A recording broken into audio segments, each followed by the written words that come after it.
ꯃꯌꯥꯝ ꯑꯦꯜꯕꯤ ꯃꯨꯕꯥꯡ ꯑꯦꯜꯕꯤ ꯃꯨꯕꯥꯡꯅꯤ ꯃꯌꯥꯝ ꯃꯌꯥꯝ ꯉꯥꯏꯍꯥꯛ ꯂꯥꯛꯑꯣ ꯅꯦꯠꯇꯤ ꯅꯨꯡꯉꯥꯏꯇꯦꯀꯣ ꯅꯣꯡꯗꯤ ꯂꯩꯇꯦ ꯃꯌꯥꯝ ꯏꯆꯤꯟ ꯏꯅꯥꯎ रऊ का मछली के पीस देखा है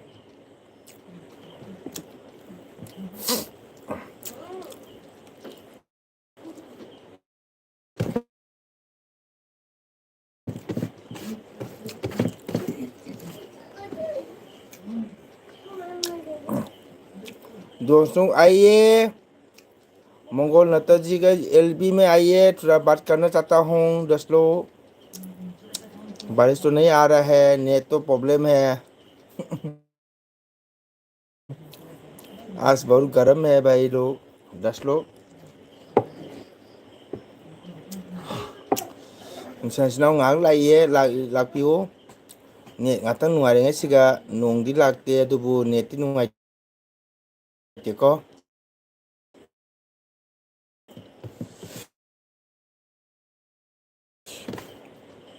do ai lb se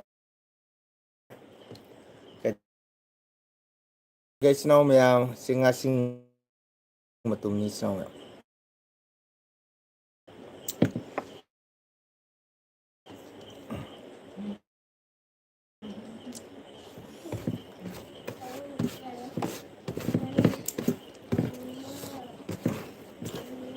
कोई दोस्त लोग आइए मेरे मंगल के चैनल में आइए एलबी में थोड़ा टाइम बात करना चाहता हूँ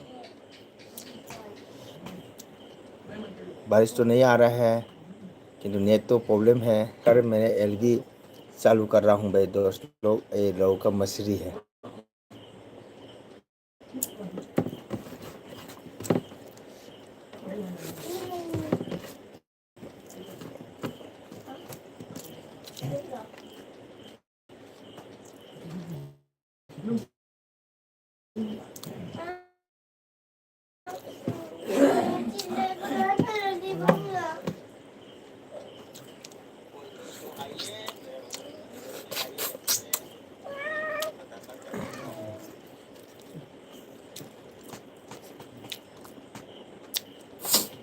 डू लाइक हो गया कौन कौन आ रहा है एक आ गया संगीता देवी मेरा वाइफ सेकंड जो लाइक किया कौन है मेरे को पता नहीं है कमेंट लिखो दोस्त लोग मेरे एलबी में आने के लिए सबको शुक्रिया बोलना चाहता हूँ bro soon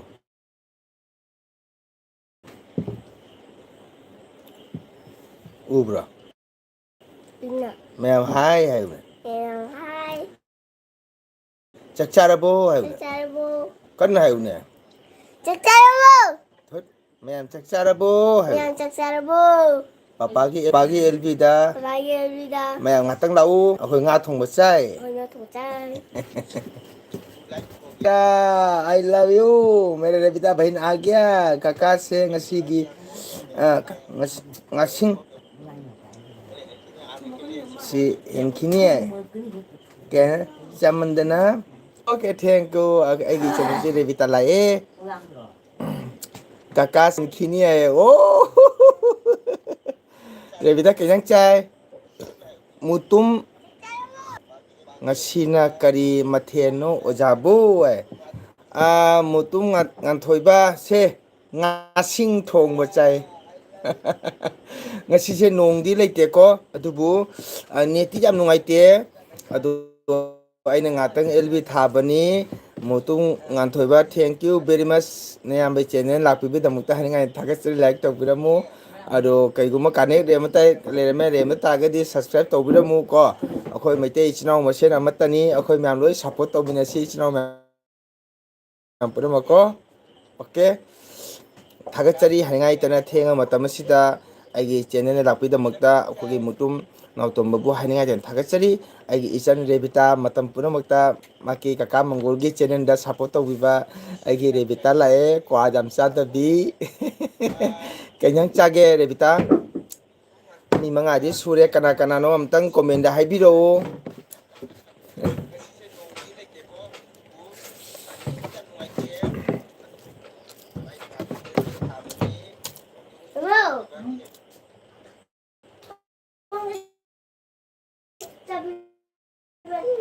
Keba Khoi Rebita Kaka ID Lota Kangjing Khongbachai Lotaga Kajinga Thongmachai Kari Wano Lota Kajinga Thongmachai Bari Kari Gamen Tadrebo Hoi Oja thank you Ngatomba Nganthoiba Kaya tara Mete Chinao Khoi Amataniko Amabu support Tongoshi Chibu Haninga Den Tagasari Nganthoiba Kanyang Chage Khoi Rebita Kanyang Chai Khumde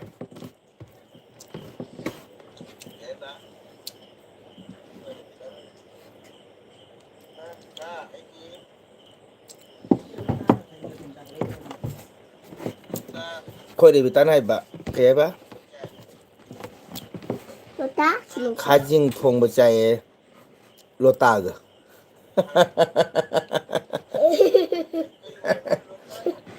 Lota Kajinga Thongmachai Mus Haisana Mali Mai Igon the Magic in the Rim I can Revitale bro Hiro Second Chang Harosha Lota Kajinga Kana Thong Chana Habine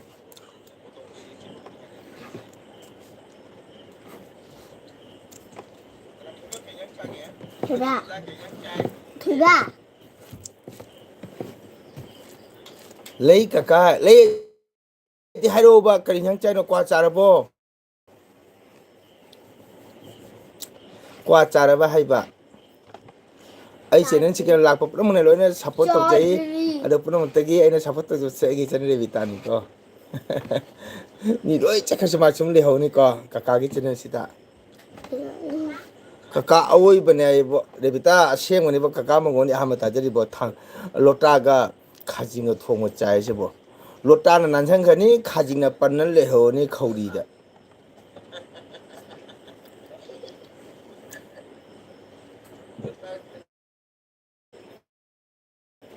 Lotana Sat Nansankani, catching a panel lehoni Revita.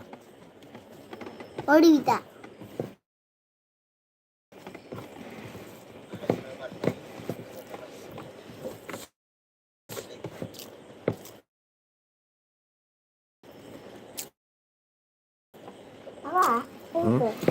그래 시작은 하이나 손으로. 어? 손으로. 가야 봐봐한테. 생각 누가 해줬어? 과사는 로래. 자로 과사코. 아이 과사들이. 손으로 사들이. 지영호 그만 차 되빌라시. 매암 하이요. 하이 아, 돈짜리 비타. 짜리비타 하여 돈짜리 비타. 짜리비타 그냥 짜게. 인정차게 아, 로타가 가진 거 짜브로. 여자가 가진 거 잡으러 아코디 nga sing thong chai hayu ne. 아코이 자신 도거자 Akoi da lau 돈짜리 비타 hayu ne. 아코이 나오주자 Phadana hayu ne. 내가 이건데 Akoi da lau 돈짜리 비타. 아코이 나오주자 돈짜 진짜 비타. 러비타 아. Khoi cha pi to mina kaka to cha khoi la u to cha re bita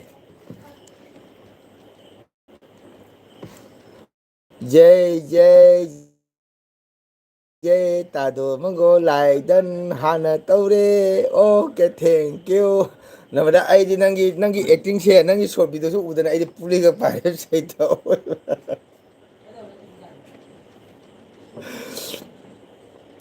Aina kan nokan baga nangi short video jeng badane de puli ga pare ai sini ko sai ta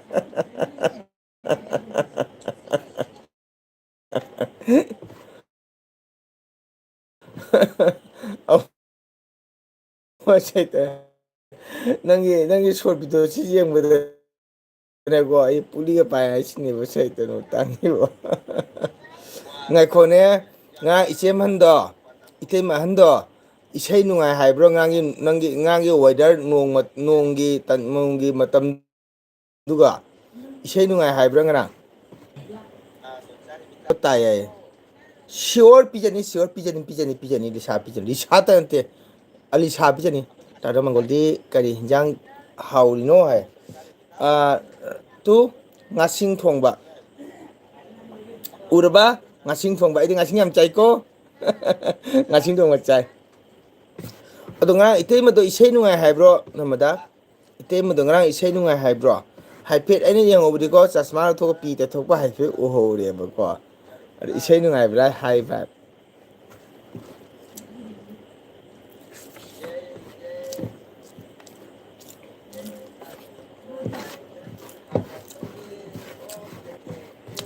aigi che LB mbang tare ko maya mi tongodaba LB nei se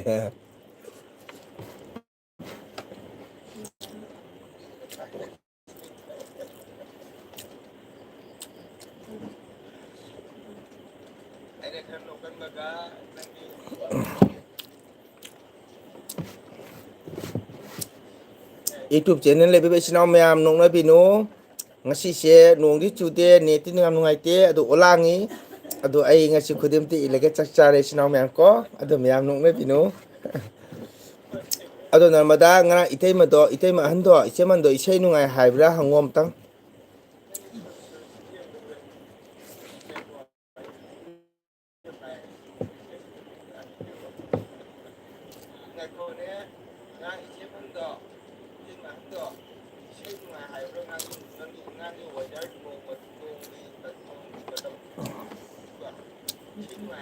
akhoi aigi rebitan haiba kakagi isei kari nungai do ino kai sia thank you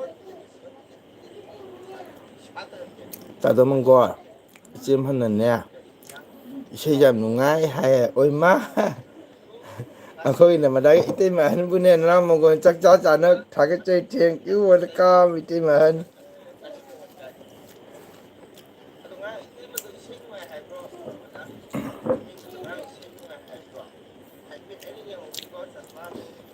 ai jam pelau dia seng ma he sai tanung thang ni ko na mata hai jana mate ko ite man una ko bang ho da se thamo yam pelau de isei hom da man do khoram su ko bang ho de chak to khoram ga su khoram ko bang ho de dai mi tu ga ngrang do wa da su phata mina ite man su dum chak to pa ga dum chakhra ba kari no ai su ho de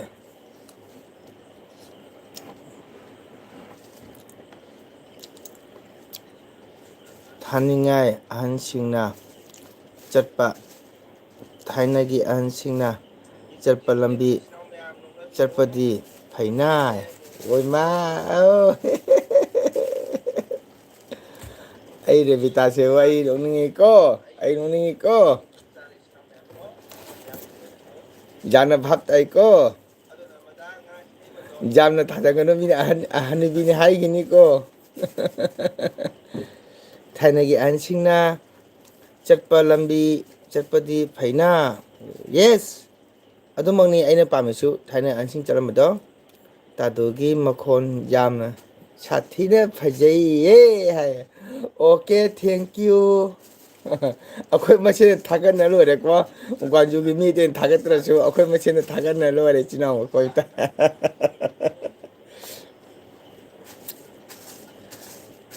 hana muti namada ko sure phiroi khangde sora khangde lu mo khangde any agi bato ise se pala ba ko first hambada noi dan changani ngase handa kiti ba real ta seng nei hai si ko hana mukti sora ki sei oresnu phiroi gi oresnu lu homo oresnu ngan na noi da han la ani hana mukti bo ai jamna pelo dore ai punchi da ai youtuber channel pudamakti ichinau kana phangna su ko hana muti gwaljuda ai baton lapa matamda ai namada gi da hana changani ko ne se chakani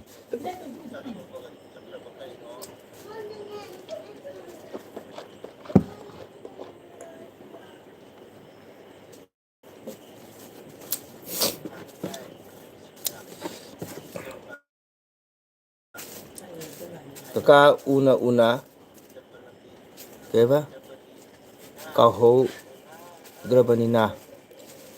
drabanina duga ꯀꯀꯥꯅ ꯏꯁꯩ ꯑꯣꯏꯅ ꯎꯅ ꯎꯈꯤꯗ꯭ꯔꯦ ꯍꯥꯏꯅ ꯁꯛꯂꯝꯕ ꯌꯥꯏꯅ ꯀꯀꯥ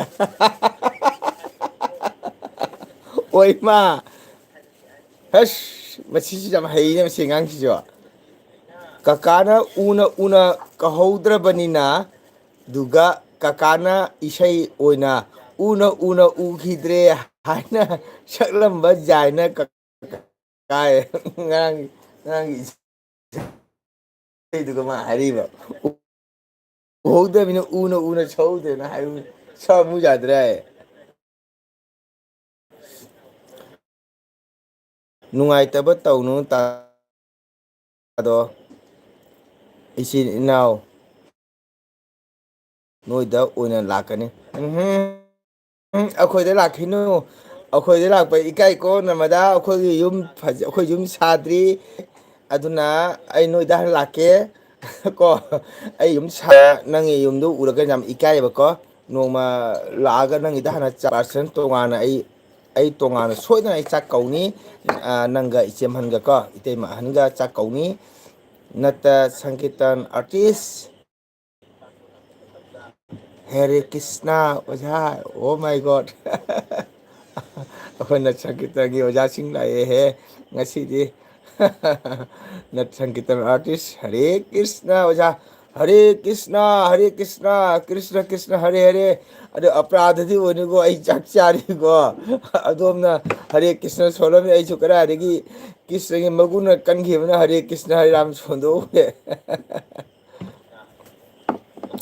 ꯅꯨꯡꯉꯥꯏꯇꯕ ꯇꯧꯅꯨ ꯇꯥꯗꯣ ꯏꯆꯤꯟ ꯏꯅꯥꯎ ꯅꯣꯏꯗ ꯑꯣꯏꯅ ꯂꯥꯛꯀꯅꯤꯌꯦ ꯑꯩꯈꯣꯏꯗ ꯂꯥꯛꯄꯗꯤ ꯑꯩ ꯀꯧꯈꯤꯔꯣꯏꯀꯣ ꯑꯩ ꯄꯤꯈꯔꯣꯏ ꯅꯔꯃꯗꯥ ꯑꯩꯈꯣꯏ ꯌꯨꯝ ꯁꯥꯗ꯭ꯔꯤꯀꯣ ꯑꯩꯗꯤ ꯈꯨꯟꯅꯨꯄꯣꯟꯗ ꯂꯩꯔꯤ ꯅꯪꯒꯤ ꯌꯨꯝ ꯐꯖꯕꯗꯣ ꯎꯔꯒ ꯏꯀꯥꯏꯌꯦꯕꯀꯣ ꯑꯩꯗꯤ ꯏꯁꯩ ꯆꯠꯄꯅꯤꯅ ꯁꯨꯝ ꯅꯠ ꯁꯪꯒꯤꯇꯪꯒꯤ ꯐꯤꯖꯦꯠꯇ ꯁꯨꯝ ꯅꯥꯟꯖꯕꯅꯤ ꯌꯨꯝꯗꯤ ꯈꯨꯟꯅꯨꯄꯣꯟꯗ ꯂꯩꯕꯅꯤꯅꯅꯦ ꯅꯣꯏ ꯃꯌꯥꯝ ꯀꯧꯕ ꯏꯀꯥꯏꯌꯦꯕ ꯅꯪꯒ ꯏꯆꯦꯃꯟꯒꯗꯣ ꯅꯪ ꯌꯨꯝ ꯐꯖꯕꯗꯣ ꯎꯔꯒꯀꯣ ꯅꯣꯡꯃ ꯁꯣꯏꯗꯅ ꯌꯨꯝ ꯁꯥꯔ ꯃꯇꯨꯡꯗ ꯀꯧꯒꯦ ꯅꯠ ꯁꯪꯀꯤꯔꯇꯟ ꯑꯥꯔꯇꯤꯁ ꯍꯔꯦ ꯀ꯭ꯔꯤꯁꯅ ꯑꯣꯖꯥꯁꯤꯡ ꯑꯩꯒꯤ ꯆꯦꯅꯦꯜ ꯂꯥꯛꯄꯤꯕꯒꯤꯗꯃꯛꯇ ꯅꯠ ꯁꯪꯀꯤꯔꯇꯟꯒꯤ ꯑꯥꯔꯇꯤꯁꯁꯤꯡꯕꯨ ꯍꯥꯏꯅꯤꯡꯉꯥꯏ ꯍꯥꯏꯇꯅ ꯊꯥꯒꯠꯆꯔꯤ ꯃꯇꯝ ꯂꯩꯕꯗ ꯚꯒꯋꯥꯟ ꯁ꯭ꯔꯤ ꯀ꯭ꯔꯤꯁꯅꯅ ꯒꯨꯔꯨꯗꯦꯕꯅ ꯑꯥꯁꯤꯁ ꯃꯉꯣꯟ ꯄꯤꯅꯕꯤꯕ ꯑꯣꯏꯔꯁꯅꯨ ꯑꯗꯣ ꯈꯨꯕꯤ ꯑꯃꯃꯝꯇꯪ ꯅꯝꯕꯤꯔꯝꯃꯨ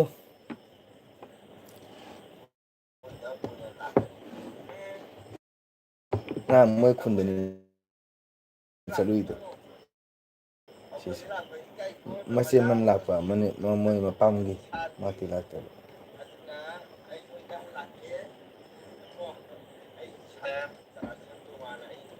ꯅꯤꯔꯣꯠꯔꯟꯖꯟ ꯕꯪꯒ꯭ꯂꯥꯗꯦꯁꯀꯤ ꯅꯆꯟꯒꯨꯝꯅꯤ ꯑꯣꯀꯦ ꯍꯔꯦ ꯀ꯭ꯔꯤꯁꯅ ꯑꯣ ꯃꯥꯏ ꯒꯣꯗ ꯔꯟꯖꯟ ꯁꯔꯃ ꯑꯩꯒ ꯅꯤꯔꯣꯠ ꯔꯟꯖꯟ ꯁꯔꯃ ꯍꯥꯏꯗꯤ ꯑꯩꯒ ꯑꯣꯏꯔꯤꯕ꯭ꯔꯥ ꯊꯧꯔꯥꯅꯤ ꯑꯣꯏꯕ꯭ꯔꯥ ꯍꯥꯏꯖ ꯉꯝꯖꯗ꯭ꯔꯦ ꯕꯪꯒ꯭ꯂꯥꯗꯦꯁꯀꯤ ꯅꯆꯟꯒꯨꯝꯅꯤ ꯑꯣꯀꯦ ꯃꯥꯏ ꯒꯣꯗ ꯍꯥꯏꯅꯤꯡꯉꯥꯏꯗꯅ ꯊꯥꯒꯠꯆꯔꯤ ꯑꯩꯈꯣꯏ ꯁꯔꯃ ꯑꯩꯒ ꯍꯥꯏꯒꯗ꯭ꯔꯥ ꯊꯧꯔꯥꯅꯤ ꯍꯥꯏꯒꯗ꯭ꯔꯥ ꯅꯆꯥꯒꯨꯝꯕꯅꯤ ꯍꯥꯏꯕ ꯅꯆꯥꯒꯨꯝꯕꯅꯤ ꯍꯥꯏꯕ ꯅꯆꯥꯒꯨꯝꯕꯅꯤ ꯍꯥꯏꯔꯣ ꯑꯣꯀꯦ ꯑꯣꯖꯥꯕꯨ ꯈꯨꯔꯨꯝꯖꯔꯤ ꯕꯪꯒ꯭ꯂꯥꯗꯦꯁꯀꯤ ꯅꯆꯥꯒꯨꯝꯕꯅꯤ ꯑꯗꯣ ꯅꯆꯥꯒꯨꯝꯕꯅꯤꯗꯤ ꯈꯪꯉꯦ ꯑꯗꯣ ꯚꯥꯃꯣꯟ ꯅꯤꯄꯥꯔꯥ ꯅꯤꯄꯥ ꯑꯩꯒꯥꯔ ꯊꯧꯔꯥꯅꯤꯗꯤ ꯍꯥꯏ ꯉꯝꯖꯗ꯭ꯔꯦꯀꯣ ꯍꯥꯏꯅꯤꯡꯉꯥꯏ ꯂꯩꯇꯅ ꯊꯥꯒꯠꯆꯔꯤ ꯑꯗꯣꯝꯕꯨ ꯑꯩꯒꯥ ꯑꯣꯏꯔꯕꯁꯨ ꯊꯧꯔꯥꯅꯤ ꯑꯣꯏꯔꯕꯁꯨ ꯑꯩꯒꯥꯅꯤ ꯍꯥꯏꯖꯕꯗ ꯑꯩꯒꯥꯅꯤ ꯅꯤꯄꯥꯅꯤ ꯑꯣꯀꯦ ꯍꯔꯦ ꯀ꯭ꯔꯤꯁꯅ ꯑꯩꯒ ꯅꯅꯥꯏꯅ ꯀꯁꯥꯔ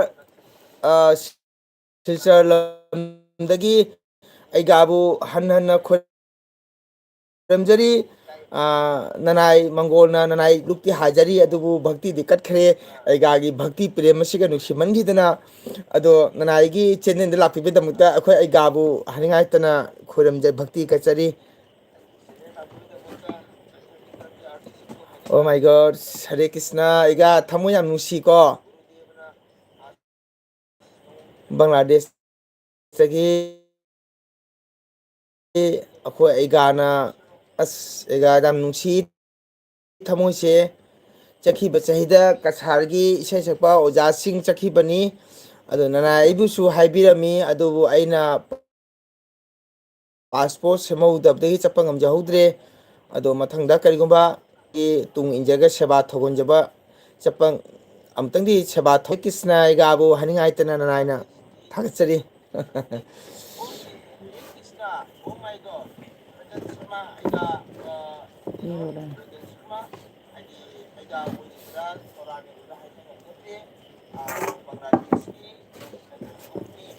अखो एगा निरोध रंजन एगा शर्मा बु चाही क्या सुबीरब जानो एगा बु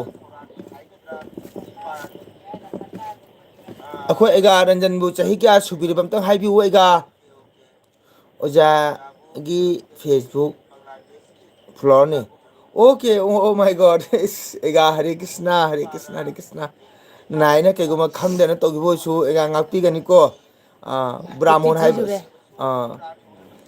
ओ माय 53 years हरे कृष्णा एगा ना एगुने हल्ले ना आई 44 चाही निफुगा मैदे सुजरी एगाना ओजागी फेसबुक फ्लोरनी हरे एगाबो हारिंगाई तन थागचरी को बांग्लादेश लंदम थाम लेरबा नुसिरबा एगी बांग्लादेश कंट्री तगी अखोगी इंडिया असम दा लेजरिबा ननाय केसु खंगजा हिजद्रबा ओजा सिंगी मखादा जामना नोंजना चचरबा नाम सोंजबा मिसक अमनी असिदा एगाना फेसबुक दा फ्लोरनिंग ओइबिबा एगा ननायना हारिंगाई तन एगाबो थागचरी एगाबु मतम लेबखिबदा रागो मिदना कृपा पिनबिबो ओरसनु एगाबु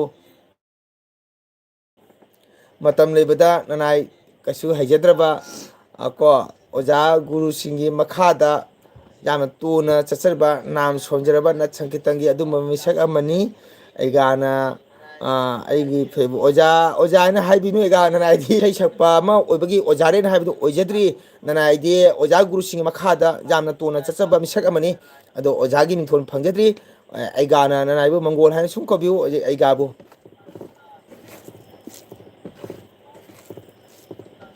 न संकीर्तनबु नुसिजबा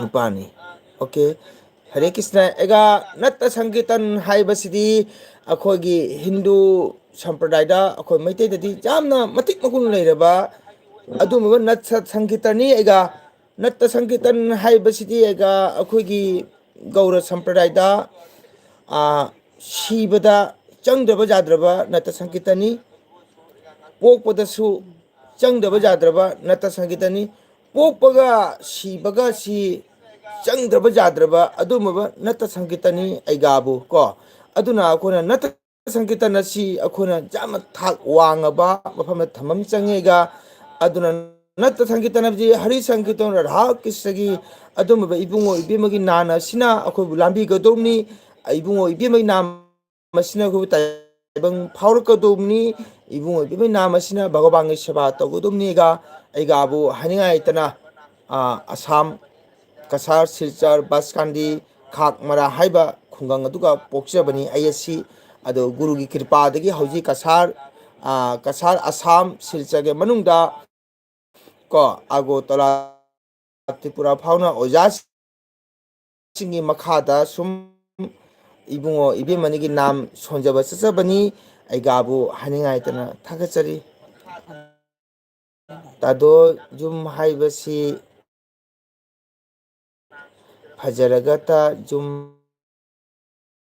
रो नोकना खेना लेबदो अदुबु चुमे चुमे नमदा जाम चुमे आई जामा थमोय नुंसी को अदुबु हौजिकी मतंगी मतुंगना चखलबो मतुंगना लाइरबा इना खुंबा हाइबा खाइद्रे हौजिकी मतम सिरिको आदि कयदा अखोय भारत सरकार ना डेमोक्रेसी हाइना हाइको अदुना आइदी करि हाइतारे को हौजिकान सि लाइरबा इना खुंबा खाइद्रे थमोयबु तिंगबदि इना खुंबा लाइरबा कैसु पोषण होइते को अदुबु बट आदि मियामगी तबं कनोगी मीगी कयतारे करि हाइतारे आइदी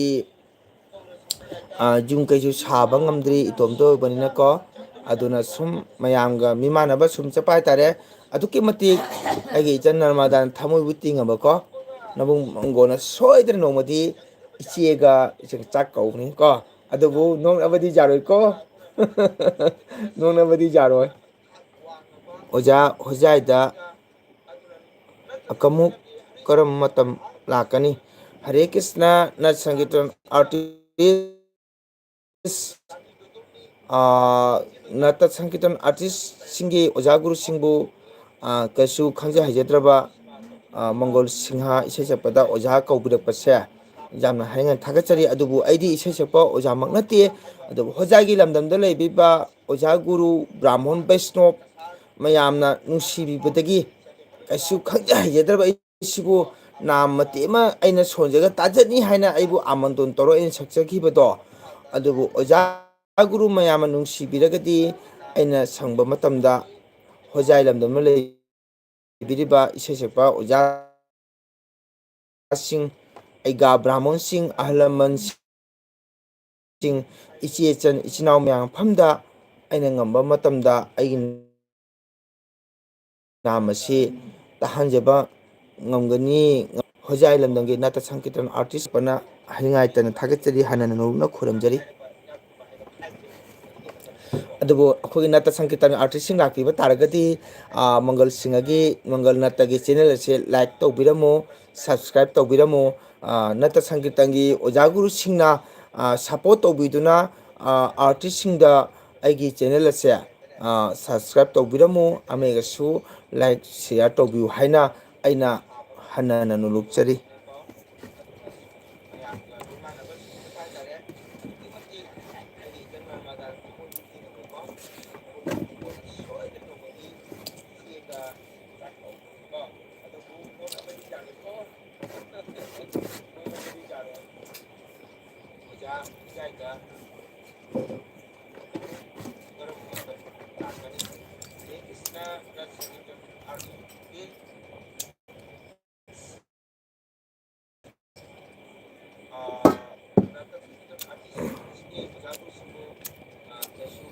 ꯑꯩꯒꯤ ꯌꯥꯝ ꯅꯨꯡꯁꯤꯔꯕ ꯏꯆꯟꯅꯨꯄꯤꯗ ꯀꯣꯃꯦꯟ ꯂꯥꯛꯈꯤꯗ꯭ꯔꯦ ꯑꯗꯨꯒ ꯑꯩꯈꯣꯏꯒꯤ ꯍꯣꯖꯥꯏꯒꯤ ꯅꯥꯠꯇ ꯁꯪꯀꯤꯔꯇꯟ ꯑꯥꯔꯇꯤꯁ ꯑꯣꯖꯥ ꯒꯨꯔꯨꯁꯤꯡ ꯂꯩꯕꯤꯕ ꯇꯥꯔꯒꯗꯤ ꯋꯥꯍꯩ ꯑꯃꯇꯪ ꯍꯥꯏꯖꯒꯦ ꯍꯧꯖꯤꯛ ꯑꯩꯈꯣꯏꯒꯤ ꯍꯤꯟꯗꯨ ꯙꯔꯃꯗ ꯒꯧꯔ ꯁꯝꯄ꯭ꯔꯗꯥꯏ ꯆꯠꯂꯤꯕ ꯅꯥꯠꯇ ꯁꯪꯀꯤꯔꯇꯟ ꯑꯩꯅ ꯍꯟꯗꯛ ꯂꯥꯛꯆꯔꯝꯕꯁꯤꯒ ꯀꯁꯥꯔꯗꯁꯨ ꯌꯥꯝꯅ ꯁꯣꯜꯂꯦ ꯑꯗꯨꯕꯨ ꯍꯣꯖꯥꯏꯗꯁꯨ ꯈꯤꯇꯪ ꯁꯣꯜꯂꯞꯅ ꯎꯖꯩ ꯑꯩꯅ ꯎꯖꯕꯗ ꯑꯗꯨ ꯌꯥꯔꯒꯗꯤ ꯅꯥꯠꯇ ꯁꯪꯀꯤꯔꯇꯟꯒꯤ ꯏꯁꯩ ꯁꯛꯄ ꯑꯣꯖꯥ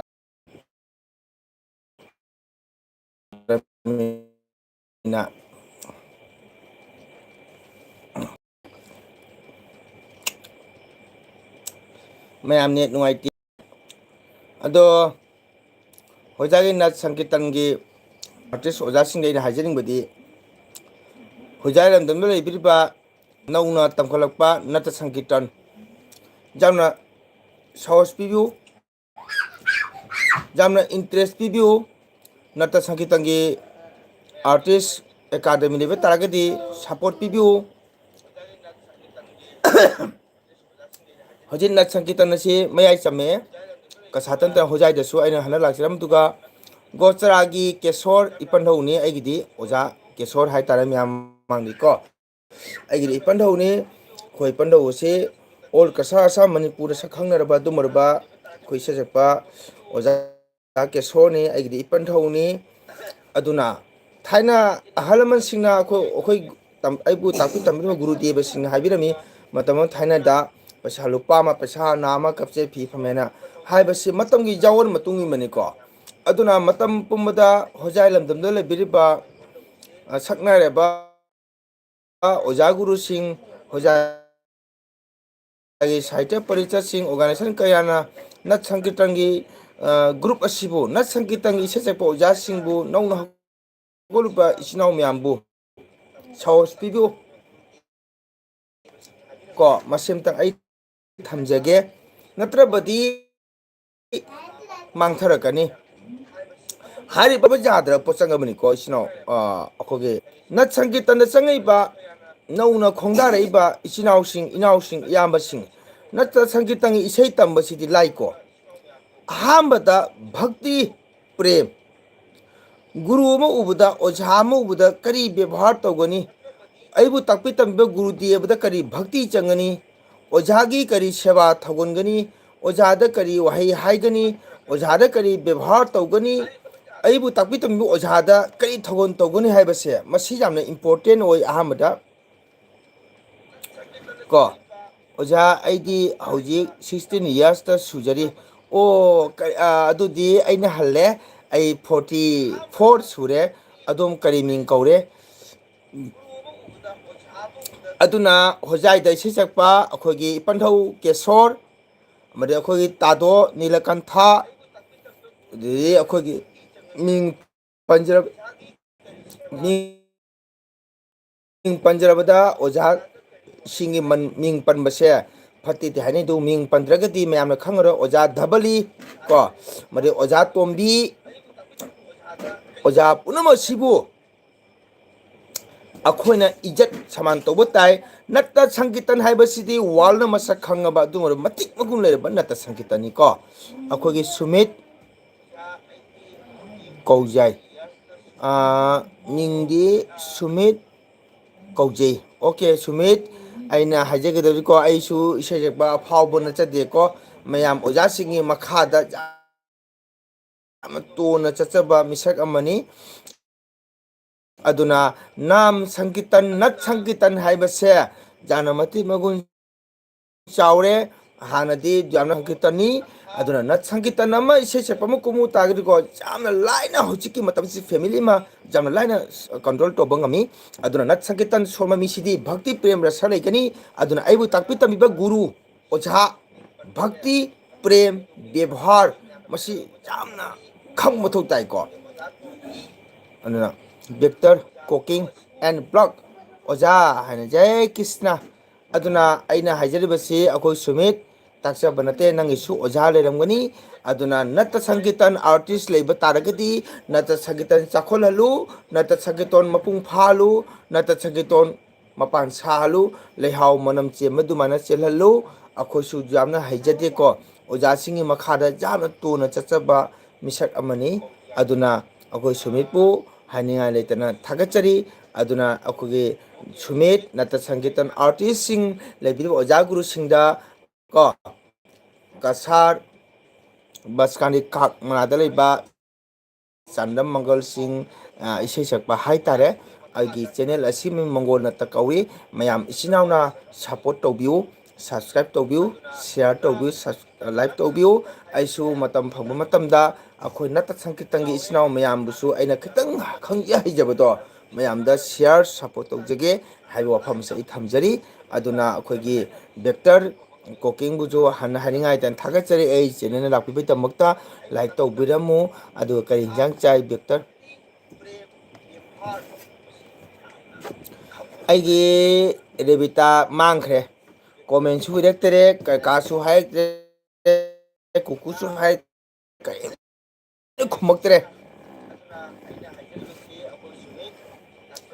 अदो इसिनाव मयाम पुंग 13 दी तारे को कनागुम्बा इसिनाव ngana चाबा ngana तुम्बा को थबक इंखांग खितंग कनबा को आइचे के तारे नोंगालबका हयेंग अयुके मॉर्निंग की थबक लेबा इचासु स्कूल लेबा ड्यूटी कागदबा कनागुम्बा इसिनाव लेबा तारगदी हयेंग से प्रोग्राम लेतबनिना को आइदि निमिकी पुंग 10 से चक चजई चाक से खितंग थेंग थेंग चाबनि सुम मतम लेंबो नाइना लाइव थाजबनी यूट्यूब ता अदो आइगी लाइव सिटी मी लापसु वालेको आइना सुम मतम टाइम पास ओइना सुम मयामदा शेयर तौजबनी अदुबु आइगी लाइव शेयर तौजबसिगा इसिनाव खरा लापिबै दमकता मंगोल नटगी तरफतगी हानिंगाई तन थागचरी मंगोल नटर इनि मतमदा मयाम इसिनावबु सपोर्ट तौजरी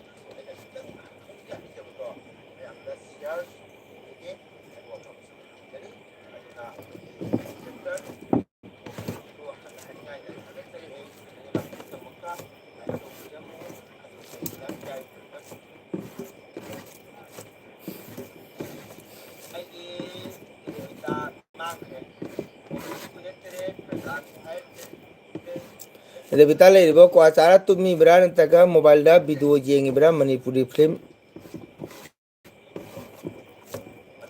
मणिपुर कल लांसिगा नंग कई फिल्म येंगिनो मणिपुर की पाउताव अखोदी थमो पुंगमद्रे चन रेबिता नम कमेंट इरेक्टबसे जाम नुंगाइते जाम साउनिंगे ओइबा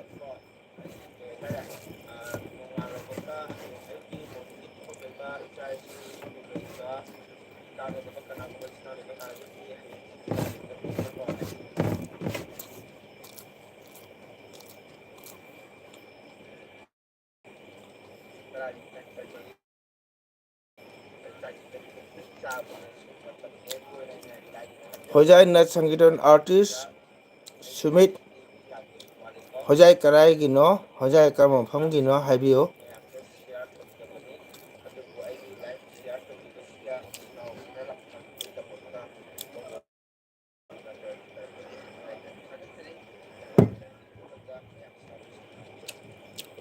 ꯍꯣꯏ ꯔꯦꯕꯤꯇꯥ ꯀꯥꯏ ꯆꯠꯈ꯭ꯔꯖꯥꯠꯅꯣ ꯑꯩꯅ ꯍꯪꯒꯗꯨꯒ ꯇꯨꯃꯤꯟꯅ ꯇꯨꯡꯈ꯭ꯔꯖꯥꯠ ꯂꯩꯕ ꯔꯥꯝꯄꯨꯔꯒꯤꯅꯤ ꯑꯣꯖꯥ ꯑꯣꯍꯣ ꯔꯥꯝꯄꯨꯔꯗꯁꯨ ꯑꯩ ꯂꯥꯛꯑꯝꯃꯦ ꯑꯩꯈꯣꯏꯒꯤ ꯏꯟꯗꯣꯆꯥ ꯑꯃ ꯂꯩ ꯕꯁꯟꯇꯤ ꯀꯧꯕꯅꯤ ꯃꯥꯏꯕꯤꯅꯤ ꯑꯣ ꯃꯥꯏ ꯒꯣ ꯑꯣ ꯃꯁꯨ ꯇꯨꯝꯗ꯭ꯔꯤ ꯅꯪ ꯕꯣꯕꯣ ꯕꯦꯟꯙꯧ ꯅꯪꯗꯤ ꯅꯁꯨ ꯇꯨꯝꯗ꯭ꯔꯤꯌꯦ ꯑꯩ ꯀꯨꯏꯔꯦꯅ ꯕꯦꯟꯙꯧ ꯅꯪꯗꯤ ꯄꯨꯡ 10 ꯈꯨꯗꯤꯡꯒꯤ ꯅꯨꯃꯤꯠꯀꯤ ꯆꯥꯛ ꯆꯥꯕꯅꯤꯅ ꯑꯩ ꯄꯨꯡ 10ꯗ ꯑꯦꯜꯕꯤ ꯉꯥꯡꯉꯛ ꯊꯥꯏ ꯕꯦꯟꯙꯧ ꯀꯅꯥꯝꯇ ꯂꯥꯛꯄꯤꯗꯦ ꯕꯦꯟꯙꯧ ꯃꯤ 4-5ꯗꯤ ꯍꯦꯟ ꯂꯥꯛꯄꯤꯗꯦ ꯕꯦꯟꯙꯧ ꯑꯗꯨꯅ ꯕꯦꯟꯙꯧ ꯂꯥꯛꯄ ꯍꯥꯏꯅ ꯁꯨꯛꯀꯨꯏ ꯌꯦꯡꯕꯁꯤ ꯕꯦꯟꯙꯧ ꯎ ꯐꯪꯗꯦ ꯕꯦꯟꯙꯧꯗꯤ ꯅꯁꯨꯕꯨ ꯀꯥꯎꯕꯤꯔꯦꯗꯣ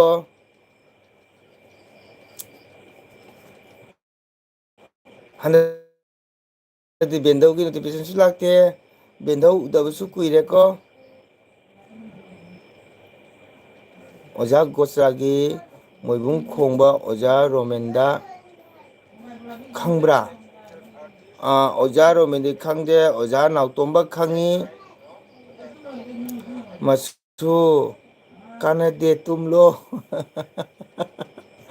ꯕꯦꯟꯙꯧ ꯇꯨꯝꯃꯅꯤ ꯕꯦꯟꯙꯧ ꯂꯥꯏꯚ ꯑꯝꯇ ꯇꯧꯕꯤꯔꯝꯃꯨ ꯕꯦꯟꯙꯧ ꯑꯩ ꯆꯥꯛ ꯆꯥꯔꯤ ꯕꯦꯟꯙꯧ ꯁꯨꯝ ꯃꯇꯝ ꯂꯦꯟꯕꯩ ꯇꯧꯕꯅꯤ ꯕꯦꯟꯙꯧ ꯑꯩ ꯑꯦꯜꯕꯤꯗ ꯃꯤ ꯂꯥꯛꯇꯦ ꯕꯦꯟꯙꯧ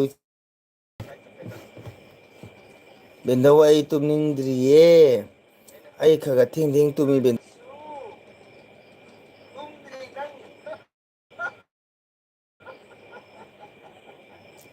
ꯁꯚꯦꯟ ꯂꯥꯏꯠ ꯊꯦꯡꯀ꯭ꯌꯨ ꯕꯦꯟꯙꯧ ꯑꯗꯣ ꯕꯦꯟꯙꯧ ꯎꯅꯅꯤꯡꯉꯤ ꯌꯥꯝꯅ ꯑꯣꯏꯕ ꯑꯁꯦꯡꯕꯅꯤ ꯕꯦꯟꯙꯧ ꯎꯅ ꯐꯪꯗꯅ ꯁꯨꯝ ꯇꯣꯛꯇꯣꯔꯕ ꯈꯪꯗꯦꯕꯣ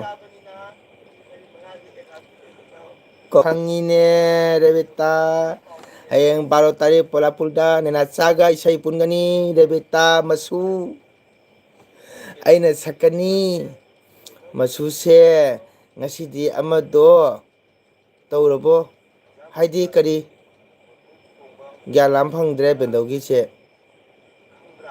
ꯀꯔꯤ ꯍꯥꯏꯅꯣ ꯀꯀꯥꯒꯤ ꯕꯥꯁꯣꯟ ꯇꯥꯕꯅꯤꯗ ꯅꯆꯟꯅ ꯑꯣ ꯑꯗꯨ ꯅꯪ ꯂꯩꯔ ꯅꯨꯡꯉꯥꯏꯌꯦꯕ ꯈꯪꯕ꯭ꯔꯥ ꯑꯩꯈꯣꯏ ꯕꯦꯟꯙꯧꯒꯤꯗꯤ ꯀꯔꯤ ꯍꯥꯏꯅꯣ ꯃꯁꯨꯁꯦ ꯉꯁꯤꯗꯤ ꯑꯃꯗ ꯇꯧꯔꯕ ꯀꯩ ꯍꯥꯏꯅꯣ ꯈꯪꯗꯦ ꯑꯩꯗꯤ ꯅꯨꯃꯤꯠꯀꯤ ꯄꯨꯡ 10 ꯅꯨꯡꯗꯥꯡꯗ ꯆꯥꯛ ꯆꯥꯏ ꯕꯦꯟꯙꯧ ꯅꯨꯃꯤꯠ ꯈꯨꯗꯤꯡꯒꯤ ꯄꯨꯡ 10 11:30 ꯄꯨꯡ 10 ꯆꯥꯛ ꯆꯥꯏ ꯑꯗꯩ ꯄꯨꯡ 11:30 11ꯗ ꯇꯨꯝꯃꯤ ꯀꯔꯤ ꯍꯥꯏꯅꯣ ꯃꯁꯨꯁꯦ ꯉꯁꯤꯗꯤ ꯑꯃꯗꯣ ꯇꯧꯔꯕꯣ ꯀꯔꯤ ꯍꯥꯏꯅꯣ ꯈꯪꯗ꯭ꯔꯤ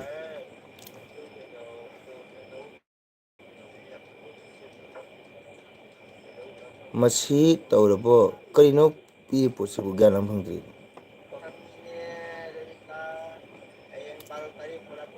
ꯔꯦꯕꯤꯇꯥ ꯅꯦꯅꯥꯆꯥꯗꯣ ꯑꯩꯅ ꯑꯣꯖꯥ ꯁꯨꯝ ꯀꯧꯔꯦ ꯑꯩꯅ ꯅꯧꯅ ꯇꯝꯕ ꯃꯇꯝꯗ ꯃꯥꯅ ꯑꯩꯕꯨ ꯄꯨꯊꯣꯛꯄꯤꯕ ꯍꯥꯏꯇꯥꯔꯦꯀꯣ ꯑꯣꯖꯥ ꯅꯦꯅꯥꯆꯥꯗꯣ ꯍꯌꯦꯡ ꯄꯣꯂꯥꯄꯨꯔꯗ 12 ꯇꯥꯔꯤꯛꯇ ꯑꯩꯒ ꯏꯁꯩ ꯄꯨꯟꯒꯅꯤ ꯑꯩꯅ ꯁꯣꯔꯥꯠ ꯁꯛꯀꯅꯤ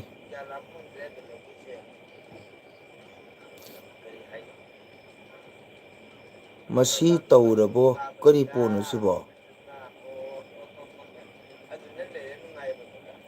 ꯕꯦꯟꯙꯧꯒꯤꯁꯦ ꯀꯔꯤꯅꯣ ꯈꯪꯗ꯭ꯔꯦ ꯒ꯭ꯌꯥꯟ ꯂꯥꯝ ꯐꯪꯗ꯭ꯔꯦꯕꯣ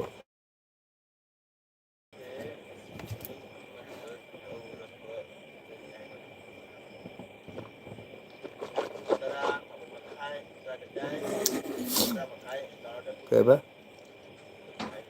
ꯃꯤꯊꯧ ꯍꯥꯏꯕ ꯑꯩ ꯕꯦꯟꯙꯧ ꯋꯥꯁꯦ ꯒ꯭ꯌꯥꯟ ꯂꯥꯝ ꯐꯪꯗ꯭ꯔꯦꯕꯣ ꯃꯤꯊꯧ ꯍꯥꯏꯕ ꯀꯔꯤ ꯍꯥꯏꯅꯣ ꯁꯤꯕꯣ ꯀꯀꯥ ꯀꯣꯜ ꯑꯃ ꯂꯥꯛꯄꯗ ꯉꯝꯗꯕꯅꯤ ꯑꯣ ꯀꯅꯥꯏ ꯀꯣꯜ ꯂꯥꯛꯏꯕ ꯅꯨꯡꯗꯥꯡ ꯄꯨꯡ 12 ꯇꯥꯔꯒ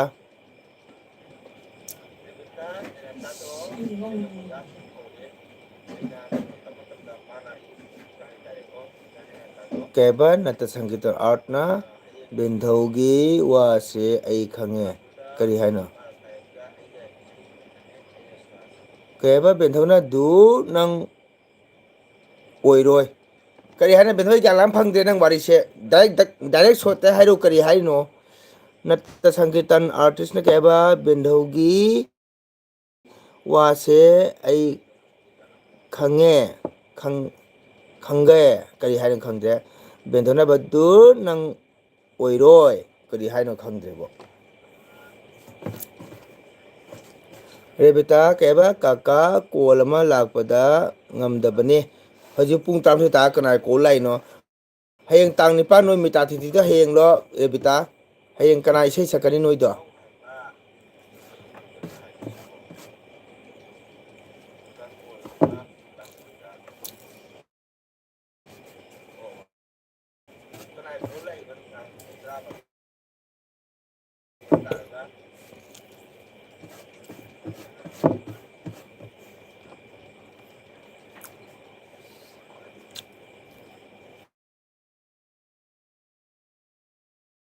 ꯀꯩ ꯍꯥꯏꯕ ꯑꯗꯨ ꯅꯪ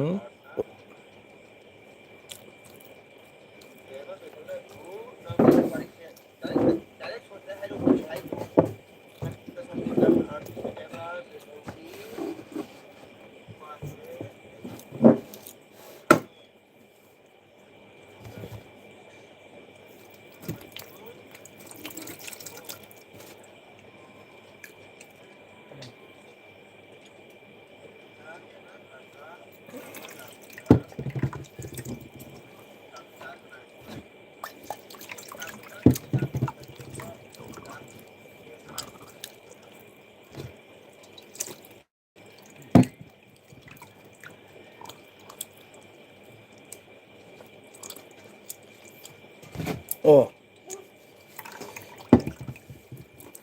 ꯅꯦꯅꯆꯥꯗꯣ ꯑꯩꯈꯣꯏꯒꯤ ꯏꯕꯥꯏꯅꯦ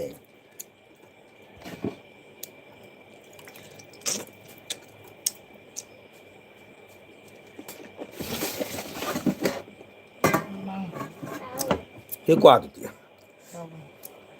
ꯔꯦꯕꯤꯇꯥ ꯅꯦꯅꯆꯥꯗꯣ ꯑꯩꯅ ꯑꯣꯖꯥ ꯀꯧꯔꯤ ꯑꯣꯖꯥꯕꯨꯗꯤ ꯃꯉꯣꯟꯗ ꯈꯟꯗꯦꯕꯀꯣ ꯑꯗꯨꯒꯁꯨ ꯏꯁꯩ ꯁꯛꯄ ꯑꯣꯖꯥꯅꯤꯅꯅꯦ ꯑꯩꯅ ꯁꯨꯝ ꯑꯣꯖꯥ ꯀꯧꯕ ꯃꯥꯅꯁꯨ ꯌꯥꯝ ꯂꯨ ꯇꯧꯕ ꯍꯥꯏꯇꯥꯔꯦꯀꯣ ꯅꯦꯅꯆꯥꯗꯣ ꯑꯩꯈꯣꯏ ꯏꯕꯥꯏꯅꯦ ꯑꯣꯍꯣ ꯁꯤ ꯀ꯭ꯋꯥꯗꯨꯗꯤ ꯆꯥꯛꯁꯤ ꯁꯤꯡꯗꯣꯡ ꯍꯣꯔꯦꯟ ꯍꯧꯗꯣꯡ ꯆꯥꯛ ꯄꯤꯖꯕ ꯌꯥꯎ ꯂꯩꯗꯨꯗꯤ ꯑꯣ ꯔꯦꯕꯤꯇꯥꯗ ꯑꯝꯇꯪ ꯌꯦꯡꯒꯦ ꯔꯦꯕꯤꯇꯥ ꯇꯨ ꯗꯣꯟꯆꯥ ꯁꯤꯒ ꯂꯩꯔꯦ ꯅꯪ ꯗꯣꯟꯆꯥ ꯍꯥꯏꯗꯣ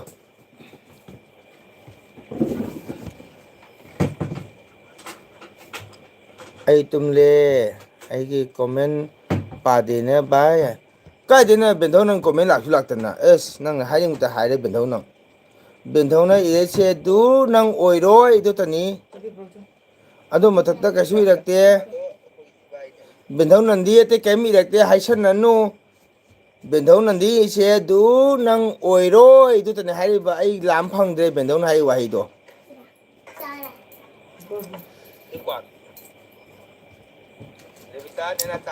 ꯑꯩ ꯇꯨꯝꯂꯦ ꯑꯩꯒꯤ ꯀꯣꯃꯦꯟ ꯄꯥꯗꯦ ꯅꯪ ꯚꯥꯏ ꯀꯥꯏꯗ ꯀꯣꯃꯦꯟ ꯏꯔꯛꯏꯅꯣ ꯕꯦꯟꯙꯧꯅ ꯑꯣꯖꯥꯅꯦꯅꯦ ꯑꯩꯅ ꯁꯨꯝ ꯑꯣꯖꯥ ꯀꯧꯕ ꯃꯥꯅꯁꯨ ꯌꯥꯝ ꯂꯨ ꯇꯧꯕ ꯍꯥꯏꯇꯥꯔꯦꯀꯣ ꯅꯦꯅꯆꯥꯗꯣ ꯑꯩꯈꯣꯏ ꯏꯕꯥꯏꯅꯦ ꯑꯣꯍꯣ ꯏꯃꯥꯟꯅꯕꯤꯅꯤ ꯀꯀꯥ ꯀꯔꯝꯕꯅꯣ ꯏꯃꯥꯟꯅꯕꯤ ꯑꯣꯏꯁꯦ ꯔꯦꯕꯤꯇꯥ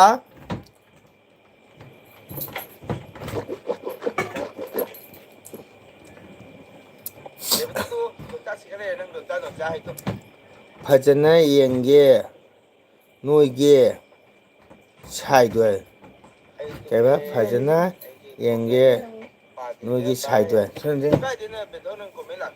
ꯎꯔꯕ ꯌꯦꯡꯉꯨꯁꯦ ꯕꯦꯟꯊꯧ ꯇꯨ ꯌꯦꯡꯉꯨꯁꯦ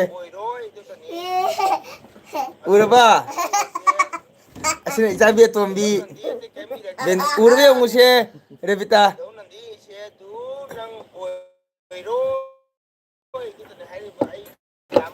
ꯀꯩꯕ ꯐꯖꯅ ꯌꯦꯡꯒꯦ ꯅꯣꯏꯒꯤ ꯁꯥꯏꯗꯣ ꯔꯦꯕꯤꯇꯥꯅ ꯀꯩꯕ ꯌꯨ ꯑꯣꯏꯔꯝꯒꯅꯤꯅ ꯀꯔꯝꯕ ꯀꯅꯥ ꯌꯨꯅꯣ ꯍꯥꯏꯁꯤꯕꯣ ꯉꯁꯥꯏꯒꯤ ꯕꯦꯟꯙꯧꯅ ꯍꯪꯉꯛꯄ ꯋꯥꯔꯤꯗꯨꯅꯤ ꯌꯨ ꯍꯥꯏꯅꯤ ꯕꯦꯟꯙꯧꯅ ꯍꯪꯕ ꯋꯥꯔꯤꯗꯨꯔꯥ ꯕꯦꯟꯙꯧ ꯃꯗꯨ ꯕꯥꯏ ꯕꯥꯏ ꯑꯩ ꯇꯧꯗꯦ ꯕꯦꯟꯙꯧ Ini lon na na.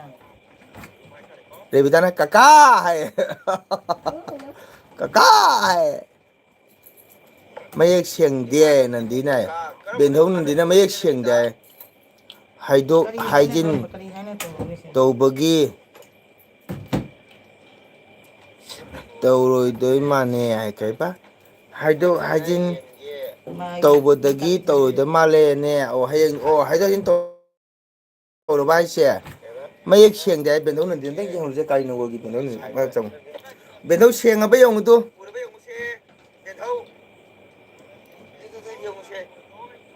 ꯁꯦꯡꯉꯕꯣ ꯃꯌꯦꯛ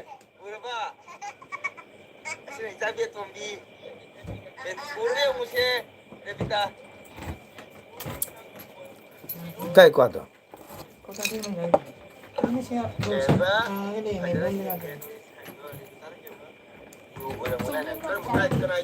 Ani hori ba?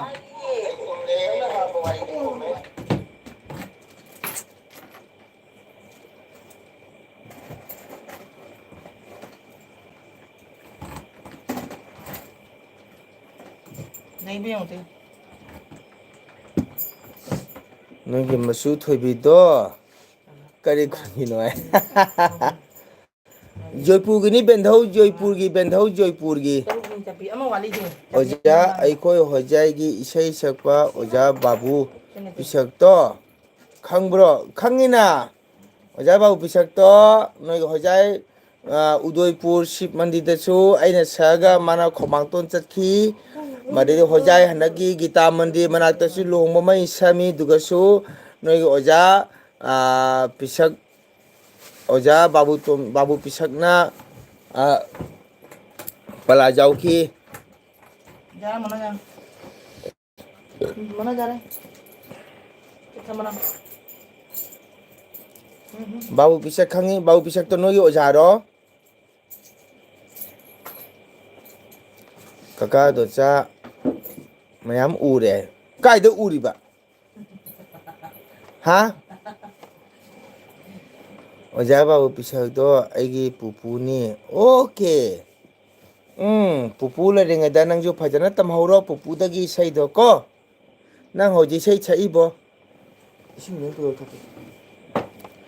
ꯍꯧꯖꯤꯛ ꯅꯪ ꯄꯨꯄꯨꯗꯒꯤ ꯏꯁꯩꯗꯣ ꯐꯖꯅ ꯇꯝꯍꯧ ꯒꯦꯝ ꯑꯣꯚꯔ ꯍꯥꯏ ꯕꯦꯟꯙꯧ ꯑꯗꯨꯃꯥꯏꯅ ꯇꯧ ꯂꯥꯛꯀꯅꯨ ꯒꯦꯝ ꯑꯣꯚꯔ ꯀꯥꯏꯅ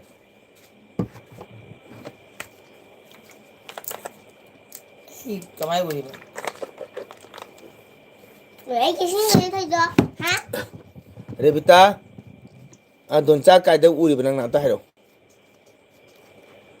ꯑꯩ ꯃꯣꯏꯕꯨꯡ ꯈꯣꯡꯕꯅꯤ ꯑꯣꯀꯦ ꯒꯨꯗ ꯄꯨꯡ ꯌꯩꯕꯁꯨ ꯇꯝꯃꯤ ꯒꯨꯗ ꯑꯗꯨꯕꯨ ꯕꯤꯛꯇꯥ ꯑꯅꯤꯃꯛꯇ ꯑꯃꯗꯤ ꯐꯖꯅ ꯇꯝꯒꯗꯕꯅꯤ ꯁꯛꯁꯦꯁ ꯑꯣꯏꯅꯕꯀꯣ ꯃꯣꯏꯕꯨꯡ ꯈꯣꯡꯕ ꯈꯪꯗꯦ ꯄꯨꯡ ꯌꯩꯕ ꯈꯪꯗꯦ ꯕꯤꯛꯇꯥ ꯑꯃꯗꯤ ꯐꯖꯅ ꯃꯄꯨꯡ ꯐꯥꯅ ꯑꯣꯖꯥ ꯒꯨꯔꯨ ꯅꯥꯏꯔꯒ ꯅꯤꯌꯣꯝ ꯅꯤꯇꯤ ꯈꯪꯅ ꯕꯦꯕꯥꯔ ꯅꯤꯇꯤ ꯁꯥꯖꯠ ꯕꯦꯕꯥꯔ ꯗꯤꯁꯤꯄ꯭ꯂꯤꯟ ꯐꯖꯅ ꯇꯧꯒꯗꯕꯅꯤ ꯀꯣꯜ ꯂꯥꯛꯄꯗ ꯋꯥꯔꯤ ꯁꯥꯕꯗꯣ ꯏꯃꯥꯟꯅꯕꯤꯅꯦ ꯏꯃꯥꯟꯅꯕꯤꯔꯣ ꯏꯃꯥꯟꯅꯕꯔꯣ ꯃꯁꯨ ꯕꯦꯟꯊꯧ ꯇꯨꯝꯂꯒꯦ ꯀꯣ ꯃꯤꯠꯁꯦ ꯆꯤꯛꯄ ꯂꯣꯏꯔꯦ ꯑꯣꯀꯦ ꯕꯦꯟꯙꯧ ꯕꯦꯟꯙꯧꯕꯨ ꯈꯣꯏꯔꯝꯖꯔꯤ ꯖꯩ ꯖꯩ ꯕꯦꯟꯙꯧ ꯇꯨꯝꯕꯤꯔꯣ ꯕꯤꯁ꯭ꯔꯥꯝ ꯑꯣꯝ ꯁꯥꯟꯇꯤ ꯑꯁꯃꯥꯟ ꯚꯕ ꯕꯦꯟꯙꯧ Ay bigay din ngayon. ꯔꯦꯕꯤꯇꯥ ꯗꯣꯟꯆꯥꯁꯦ ꯅꯪ ꯀꯥꯏꯗ ꯎꯔꯤꯅꯣ ꯑꯝꯇ ꯍꯥꯏꯔꯛꯑꯣ ꯁꯠ ꯁꯠ ꯍꯥꯏꯔꯛꯑꯣ ꯅꯪ ꯌꯥꯝ ꯀꯨꯏ ꯆꯪꯉꯤ ꯅꯪ ꯀ꯭ꯋꯥ ꯁꯥꯏꯔꯤꯔ ꯅꯪ ꯗꯣꯟꯆꯥ ꯅꯨꯡꯁꯤꯕ ꯌꯦꯡꯉꯨ ꯅꯠꯇꯦ ꯗꯣꯟꯆꯥꯒ ꯂꯩꯒꯦ ꯍꯥꯏꯔ ꯌꯦꯡꯉꯨ ꯗꯣꯟꯆꯥꯁꯦ ꯗꯣꯟꯆꯥ ꯎꯔꯦ ꯍꯥꯏꯗꯣ ꯗꯣꯟꯆꯥꯒ ꯌꯥꯕ꯭ꯔꯥ ꯌꯦꯡꯉꯨ ꯄꯨꯡ ꯍꯧꯖꯤꯛ ꯀꯌꯥ ꯇꯥꯔꯦ 11:20 ꯇꯥꯔꯒ ꯕꯦꯟꯙꯧꯅꯗꯤ ꯕꯦꯟꯙꯧ ꯄꯣꯊꯥꯕꯤꯔꯣ ꯅꯁꯨ ꯀꯩꯁꯨ ꯋꯥꯔꯧꯗꯦ ꯕꯦꯟꯙꯧ ꯄꯣꯊꯥꯕꯤꯔꯣ ꯕꯦꯟꯙꯧꯅ ꯉꯥꯏꯍꯥꯛ ꯂꯥꯛꯄꯒꯤꯗꯃꯛꯇ ꯅꯁꯨ ꯃꯪꯒꯜꯅ ꯊꯥꯒꯠꯆꯔꯤꯌꯦ ꯍꯧꯖꯤꯛ ꯄꯨꯡ 13ꯒ ꯃꯤꯅꯤꯠ 20 ꯇꯥꯔꯒ ꯀꯔꯝꯕ ꯏꯃꯥꯟꯅꯕꯤꯔ ꯏꯃꯥꯟꯅꯕꯔꯥ ꯍꯥꯏꯌꯨ ꯇꯨ ꯕꯦꯟꯙꯧ ꯆꯦꯜ ꯂꯩꯔꯦ Kada. Comment ꯏꯔꯩ ꯃꯩꯇ Mình đâu? ꯀꯀꯥ ꯗꯣꯟꯆꯥꯗꯣ kakana hela male fajabase Mana bang ini ada? mm Mana benda ini amuk kan ini cale. Apa sih yang beda? mm Oh, jelas. are bitane ba kaka don cha to kakana hen mane fajabase yong kana fajage yong se amta fajana ira hayo kana hele yong nang fajana yeng hayo se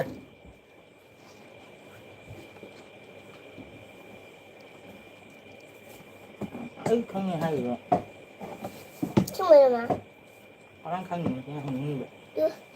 Cik, papa dia. aidi fajade mayamna hanuba haye se tara kani ne ma Taruh.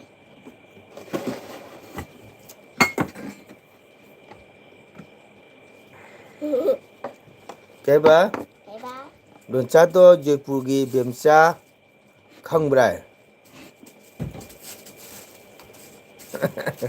mai Dia pergi bemca haji Cuma nama.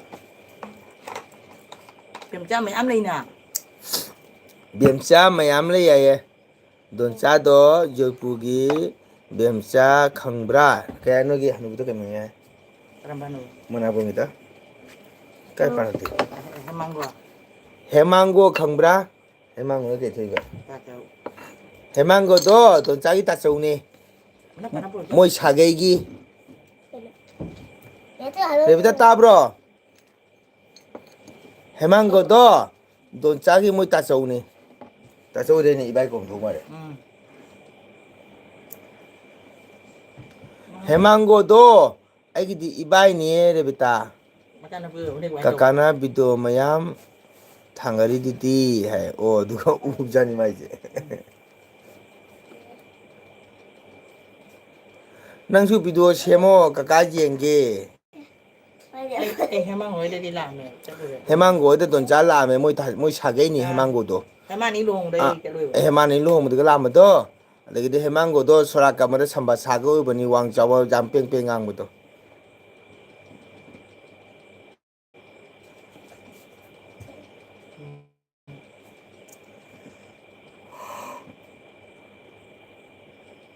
kapan Karena kan lebih baik.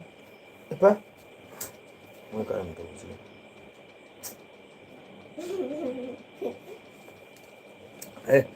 한두 번 독도 한 jar 뛰니 무사 투비 ngobi macha Lagi. ngobi Saya boleh ngopi sama sekali. ha Ngopi sama sekali. macha ma ude Bisa. ngobi Mama, ini Om Beba. oh ini ne Bây giờ không quên rồi. 노래 bra 진짜 뭐 Mana không quên. 레비타 과짜리 뭐또 kakak 과짜게 과빠이시 Wah, 우르바 Bobo. 과빠이 또 과짜게 Bobo. 가보자 Mấy của bác không quên. À trong được.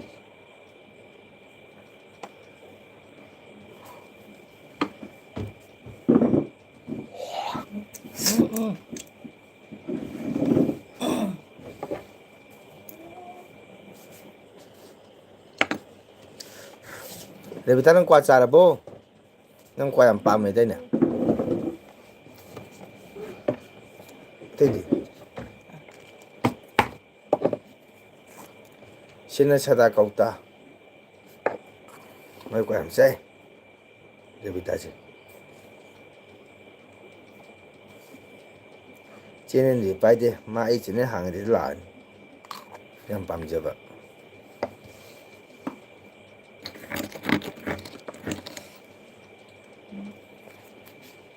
Mà hai cái bữa kia bemca hai rồi. kakane hele kakane hem bro che kwa cha si nang kwa cha pa bo tu kaka kwa ta pe se urba re ta kaka kwa ta pe se urbo kaka kwa ta pe ko cha ko bo ngo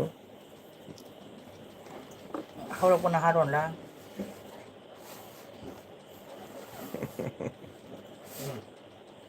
아한라.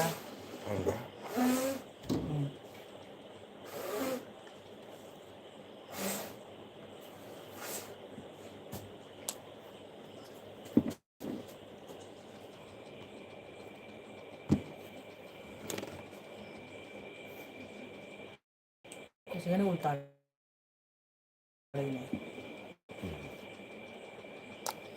강해. 그냥 강해 아이씨. 아한라. nang sa ge je bu bem chai do a hal na ha ro e beta ka ka ne la khang nge hai nang kwa cha le bai ba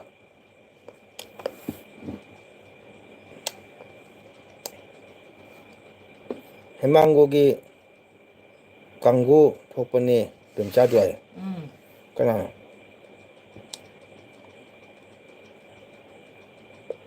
베비자 하요. 니 베비자 하면 안 돼. be beta hai bo ram ni de beta 네. bem cha lo mo 마 아이 강이 지내디. 아코이 나와라 마니. ni na di je pu gi 뭐나 본기.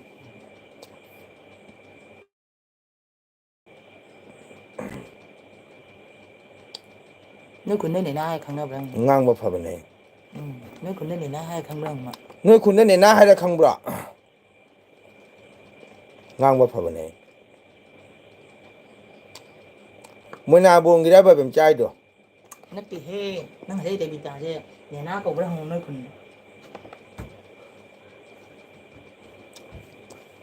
re bita na ke mo na bong da ne na hai khang na bra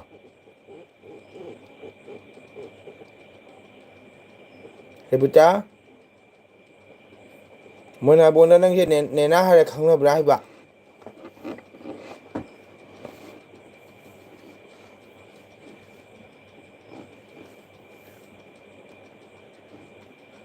cha dre ka ka ai kari hai khong di o kwa cha de năng mà chán cái tụi mình đường.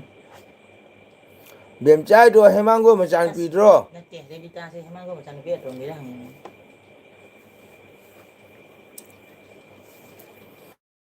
re bita do hemang go ma chan pi rai ba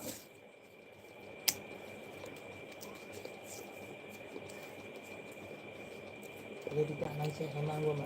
이반 해만 거 chán cái đường. ante to ban atau apa di mak ayo mau datang cari atau apa mau bicara kan khang ni na u da re bita kai nya chai ha udah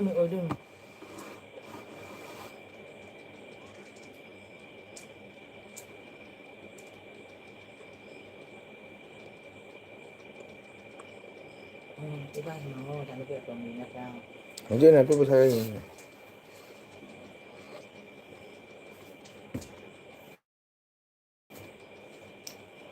ai se se ne ka pu da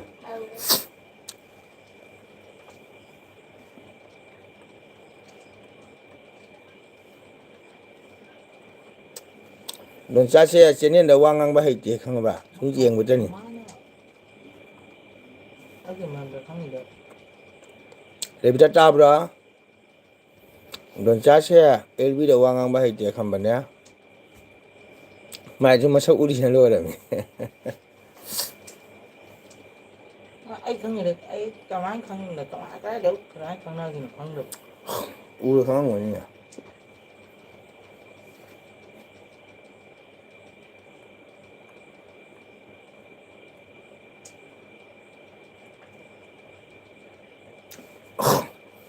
re bita kwa cha ra ba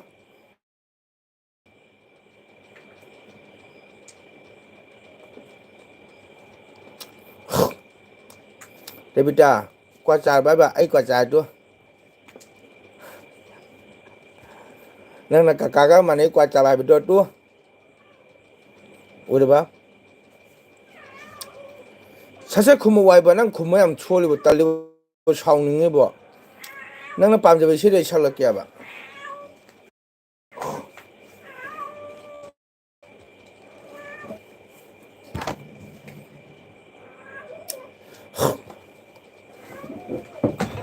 ꯎꯔꯦ ꯗꯣꯆꯥꯒꯤ ꯃꯤꯡ ꯀꯔꯤ ꯀꯧꯒꯦ ꯑꯩꯈꯣꯏ ꯏꯟꯗꯣꯆꯥ ꯕꯦꯝꯆꯥ 50ꯃꯨꯛ ꯁꯨꯔꯝꯅꯤ ꯕꯦꯝꯆꯥꯗꯣ ꯀꯗꯥꯏꯒꯤꯅꯣ ꯍꯥꯏꯕꯅꯦ ꯖꯣꯏꯄꯨꯔꯒꯤꯔ ꯃꯣꯏꯅꯥꯔꯕꯣꯡꯒꯤꯔ ꯍꯥꯏꯕ Ura bin gira.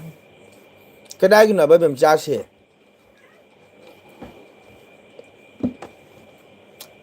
ꯕꯦꯝꯆꯥꯗꯣ ꯖꯣꯏꯄꯨꯔꯒꯤꯔ ꯃꯣꯏꯅꯥꯔꯕꯣꯡꯒꯤꯔ ꯀꯗꯥꯏꯒꯤꯅꯣ ꯍꯥꯏꯕ Dia belum juga mereka kain mahal ꯀꯩꯗꯩ kau. ꯅꯨꯡ ꯆꯈꯥꯏꯗꯣ Jangan nombor ini. Mereka yang umur ini itu. ꯅꯠꯇꯦ ꯕꯦꯝꯁꯅꯥ ꯅꯦꯅꯥ ꯈꯪꯉꯦ Mula kan tak naga. ꯑꯁ ꯀꯀꯥ ꯒ꯭ꯌꯥꯟ ꯅꯪ ꯀꯣꯛ ꯁꯥꯔꯦ ꯅꯪ ꯋꯥꯁꯦ ꯅꯠꯇꯦ ꯕꯦꯝꯁꯅꯥ ꯅꯦꯅꯥ ꯈꯪꯉꯦ ꯕꯦꯝ ꯀꯗꯥꯏꯒꯤꯅꯣ ꯍꯥꯏꯕꯅꯦꯕ ꯕꯦꯝꯁꯅꯥꯗꯣ Mana albongi. ꯕꯦꯝꯆꯥꯗꯣ ꯃꯣꯏꯅꯥꯔꯕꯣꯡꯒꯤꯔ ꯍꯥꯏꯕꯅꯦ ꯅꯠꯇꯦ ꯕꯦꯝꯁꯅꯥ ꯅꯦꯅꯥ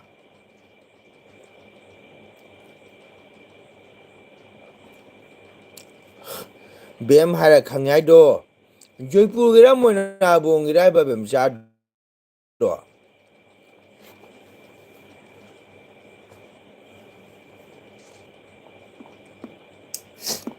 한국어래. 부스러우네.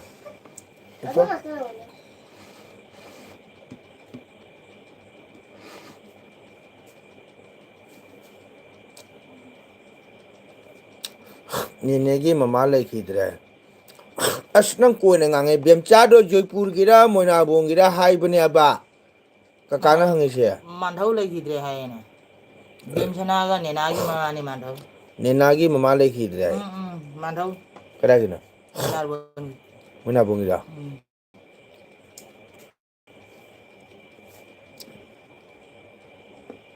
ꯚꯤꯗꯤꯑꯣꯗ ꯎꯕꯅꯤ ꯗꯣꯆꯥꯗꯣ ꯍꯥꯏ ꯀꯔꯝꯕ ꯚꯤꯗꯤꯑꯣꯗ ꯎꯏꯅꯣꯅꯦ ꯑꯩ ꯈꯪꯗ꯭ꯔꯦ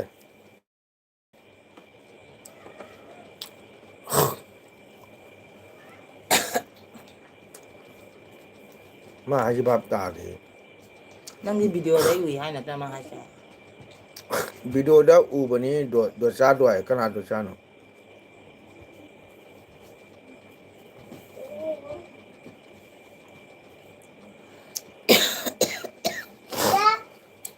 ꯔꯦꯕꯤꯇꯥ ꯀꯀꯥꯅ ꯍꯥꯏꯁꯦ ꯕꯦꯝꯁꯅꯥꯁꯦ ꯖꯣꯏꯄꯨꯔꯒꯤꯔ ꯃꯣꯏꯅꯥꯔꯕꯣꯡꯒꯤꯔ ꯍꯥꯏꯕꯅꯦ Bim sana mau nar albon gini ye.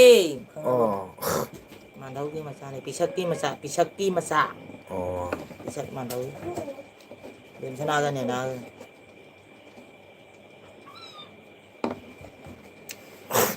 ꯐꯔꯦ ꯀꯀꯥ ꯅꯣꯡꯃ ꯆꯥꯛ ꯀꯧꯔꯒ ꯅꯪ ꯂꯥꯛꯀꯗ꯭ꯔꯥ ꯑꯩꯁꯨ ꯍꯩꯇꯦꯗ ꯀꯀꯥ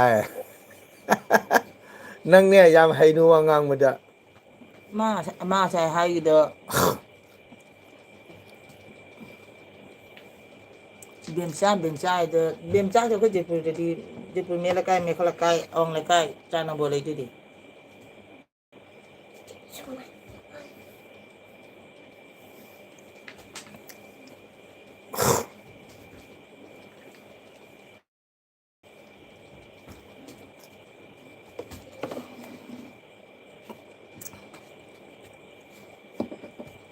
ꯑꯃꯨꯕꯗꯤ Oh, di kelas dulu.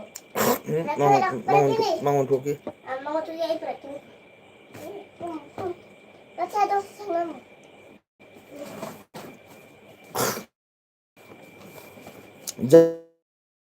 ꯖꯥꯔꯣ ꯀ꯭ꯋꯥ ꯆꯥꯎ ꯑꯩ ꯀ꯭ꯋꯥ ꯆꯥ ꯁꯨꯗ꯭ꯔꯣ ꯅꯪ ꯀꯀꯥꯒ ꯃꯥꯟꯅꯩ ꯍꯥꯏꯁꯦ ꯍꯦꯛꯇ Ini kata orang.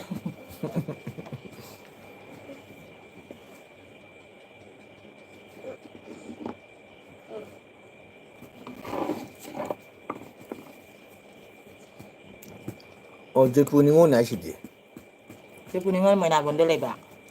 ꯈꯪꯗꯦ Jadi yang kayak gitu cuma mana ada. Jadi sini orang yang kang dia.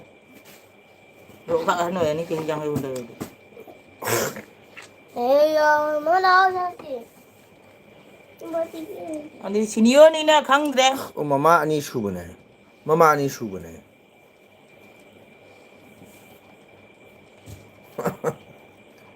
ꯃꯥꯏ ꯋꯥꯁꯦ ꯚꯥꯞ ꯇꯥꯗꯦ ꯃꯃꯥ ꯑꯅꯤ ꯁꯨꯕꯅꯦ ꯖꯣꯏꯄꯨꯔ ꯅꯤꯉꯣꯜꯅꯤ ꯃꯃꯥ ꯑꯅꯤ ꯁꯨꯕꯅꯦ 뱀자 하이바. 음. 이제 희장 해군도 나티 해리디. 이제 RK 나트라. 맞아 비지고 있어. thế hàng đi 뱀자도 RK 나트로.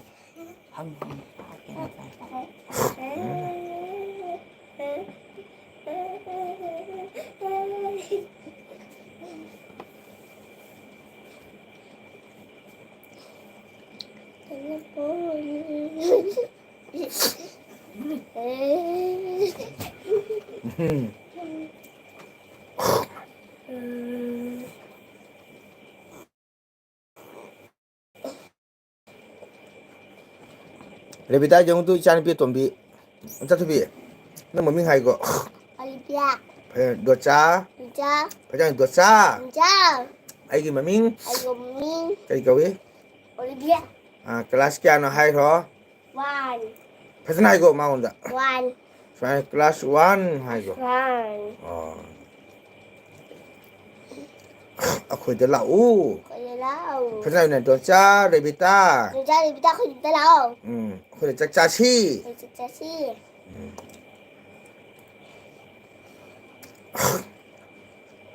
đường cha để bị ta khởi tới lạc cái ra Đừng ra thì người ta không làm tôi đâu mà ta để cái này Ôi kìa Đừng ra thì người ta à khởi tới lạc cái ra Không thể làm cái đâu không mà u Không mau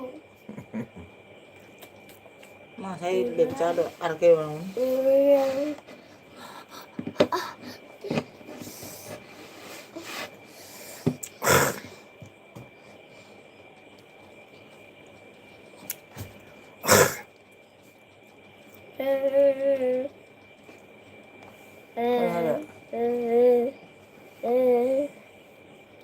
Bisa tombi nenegi mama doy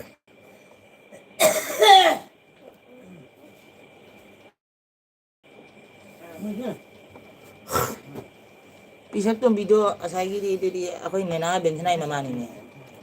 cái gì 메나 본디.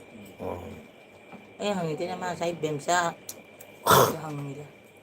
뱀자도 RK랑. 아니다 너. Ya cái này chứ nó mùng sao đi Đúng Dạ đưa đây bà đúng nè Nó bị 이봐 봐도라 그래 사이 뱀자도 이게 마살라나. 뱀자 하이세 아무 토이 마이바 만악 떠네 뱀자 하이세 아무 토이 마이바 만악 떠네 아무 토이 마이바 만악 떠네 좀 봐봐 Aduh di mama ni sudah ahan do si atom binya gimana sana? ai 신된디나 Namanya mau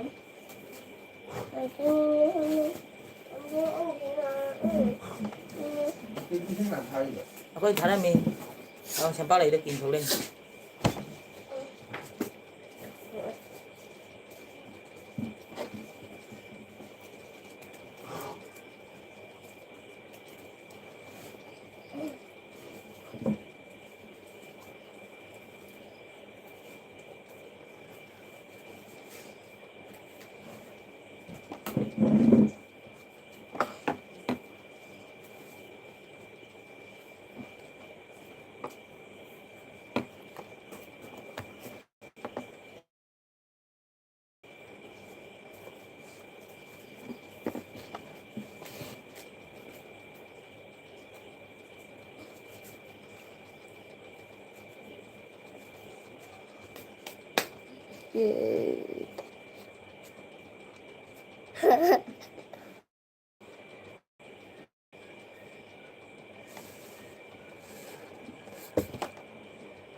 Đâu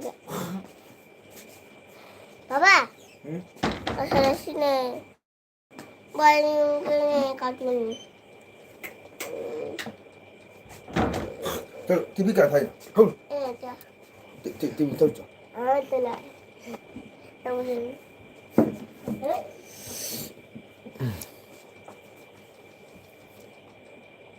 Kaiba Nate docha Mabung do Haunubi lobune Kananu Doncha bhab tangamdre Demchai se amuthoi maiba manaktani Nate docha Mabung do Haunubi lobuni Lakni Mathak Maikai do Aigi Mintini hai kaiba LAKNI kaiba Latni Cái đây Mathak Maikai do Aigi Mitane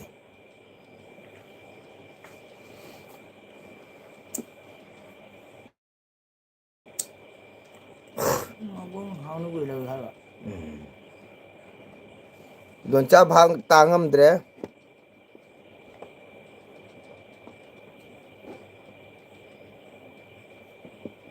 Nhưng anh nhìn đi mà cha đây nó hình được.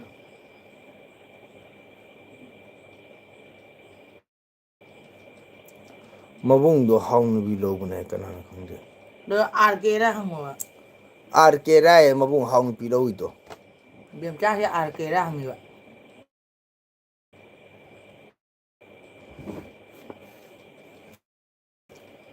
Dere bita nangi kontel aba piro doncha ga wai sunara phang khangani dodi nang di khangbrai Anjali thì Guwahati da main pan sebenarnya tadi di lebangan kelas 19 ka bro. Doncha bhal lam phangdre rebita Jaipur se awang lekai maya lekai maning lekai cha lambo dui lambo hai lebanina Anjali do maming khangdre Anjali thì kelas 9 ka ba angang ra nat laga na main pan người ba đua được.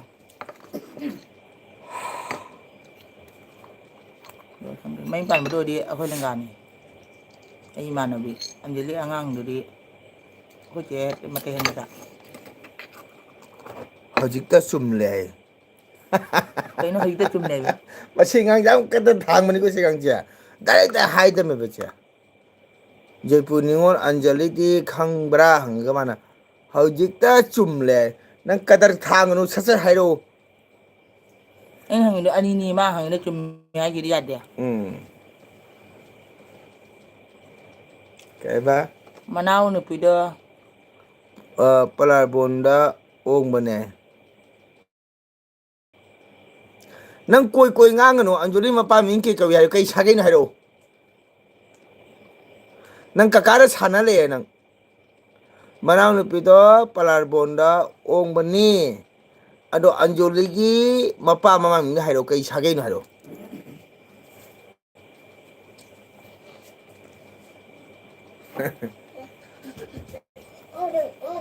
amu jau pura tau ne sila kani ai tau pa na phong tung chung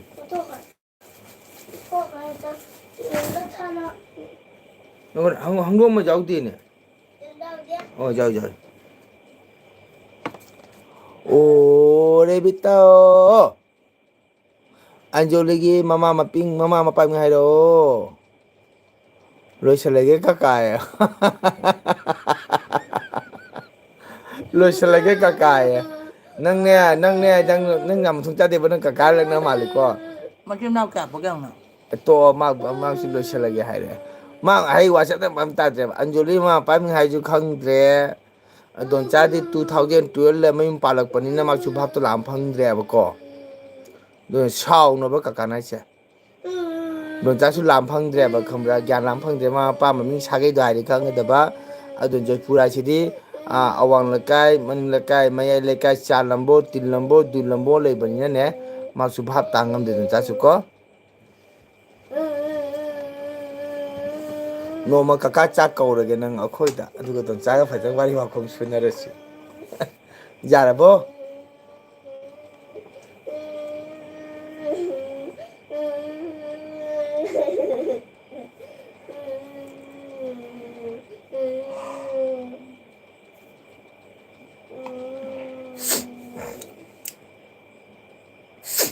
오케이, 이치나우 mayam 뿡 트라마토이가 미니 푸망아 따리 그나고마 이치나우싱 아이기 LB에 레름바 따라가디 하잉 kaya hujikti kaya school matam office matam nina working time nina ko kanagumba thabak inkhang lemba taragati mayam bai oibiro mayam potha biro na yektraga hayeng amuk ayuk morning da amuk unasi sinau mayam ado kanagumba sinau ngatang ngai biragati wai sanasi ada kanagumba sinau sing hayeng ayuk ki thabak kaigumba len duty len ba taragati mayam potha biro mayam good night tawjarage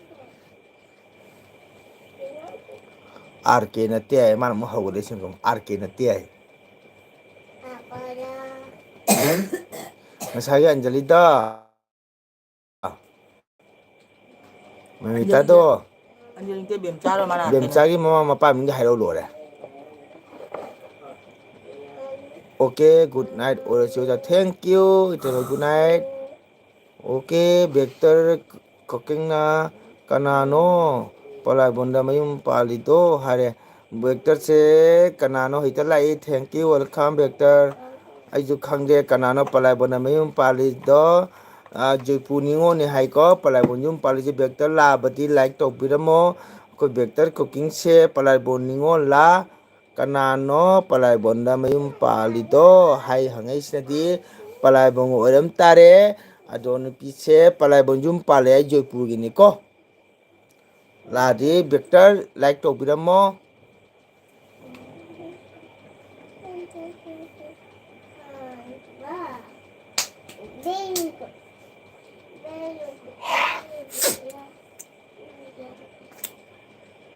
haga se mayam like to share to view subscribe to view haga to nangi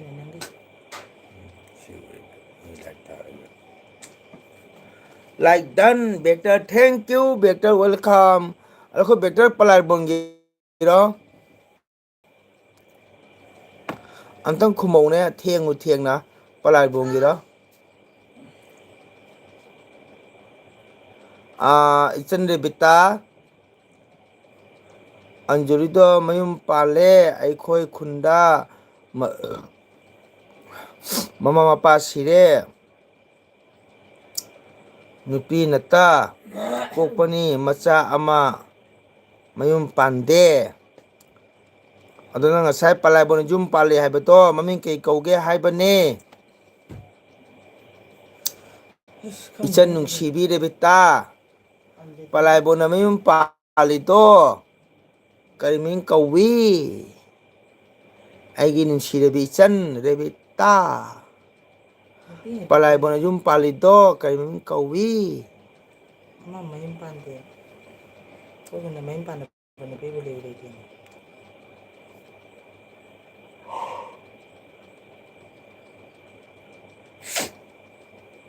EICEOR vector hydra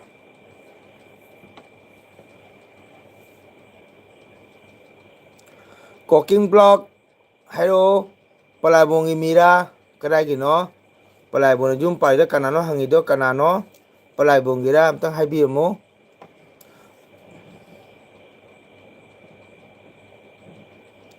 cooking block amtang haibiramo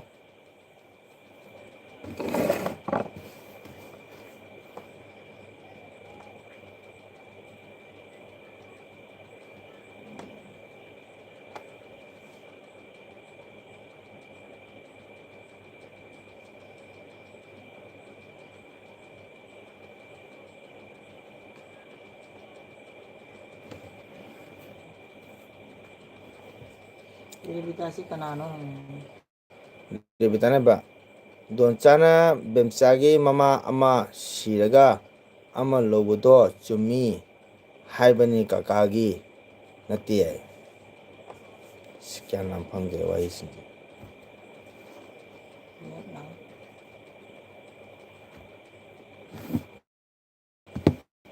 rebitasi khoiren monar bongini cooking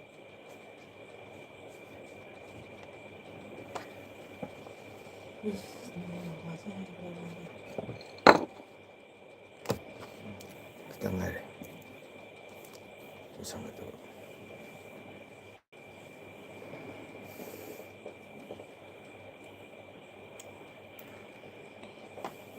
cooking ने हंगे रेबिता सी काय गिनो cooking ना आई Coke सारे Coke साबिरोनो खंगद्रबदी को रेबिता से मोनार बोनगिनी को cooking Coke साबिरोनो रेबिता सी कसार मोनार बोनगिनी अदो अइना हंगिसे cooking दा कुकिंग से करी खुनगिनो पलार बोंगिरा अनगा तोपा कर्म खुनगिनो हंगबने अदुम तंग खुंबिरमो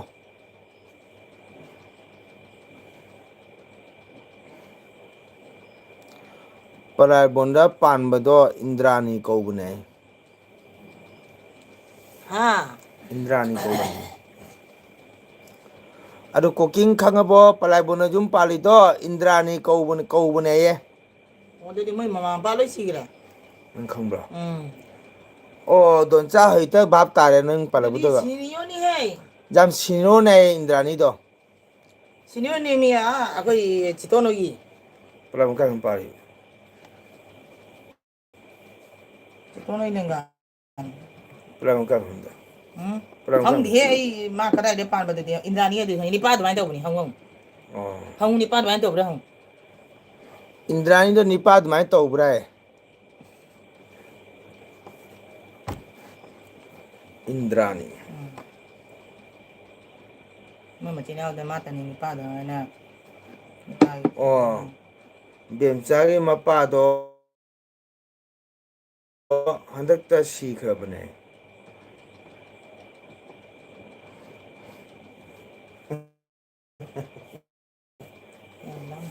जयपुगिनी को बेमचागे मपादो हंदकता सीखरबने आई रेबिता ने फजना खंगमिने मसी मिसेबो नंग जामसे खंगमनी नंग जामसे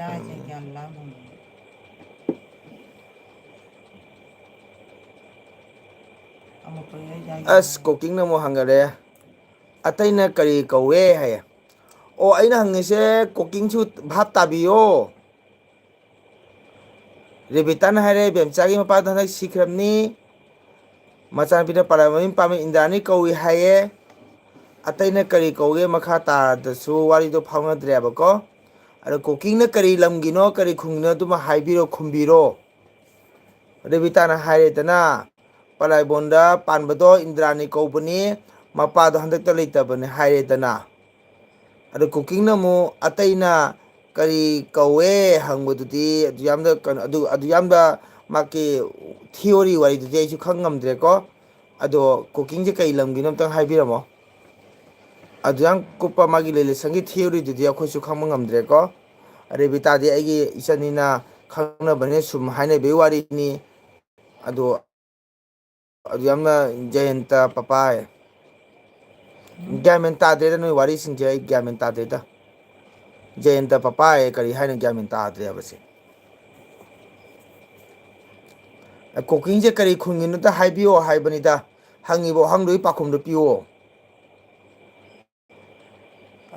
पारो है दीदी जयंता पपारो है कना खंगी जेंदे पपारा खंगी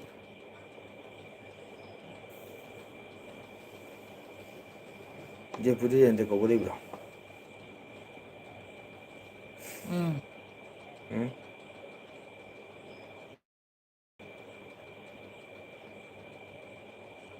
जयंता कौई दीदी कुइरे सीबा चाहिए नहीं हमारे मैं निपियानी निपियामा पिबा आनी हम लोग सुन अरे बिताना हनक सी बनाए अरे बिताना हंडक सी बनी है दी चुरामनी कौबरा हम हंडक सी गी अदो पुरो तो थो अखोगी कुकिंग ब्लॉग करी खुंगिनो अदुम तंग हाइबियो वारी से अखोइसु फजना माई थियोरी खंगदमिना पाकुम पिबा ngamdreko जयंतना कनानो बेंचाई मपाना हंदके सीबने हारे अनि ग्यामेन तादमे खोसु मदुगी कनु तो थिबा ngamdreko Cooking blog kari lamgino kari khungna haibiro Renita ang bane Revita su chung khumai setani mapado handakta sikrabane haye ko cooking je kari lamgino ta haibiro kaino Jiri girang.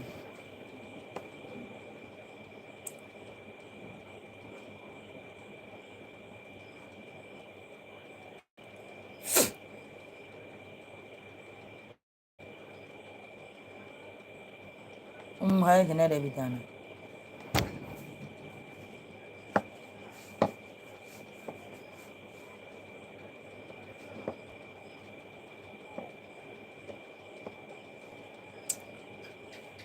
Cooking na ay silsar gini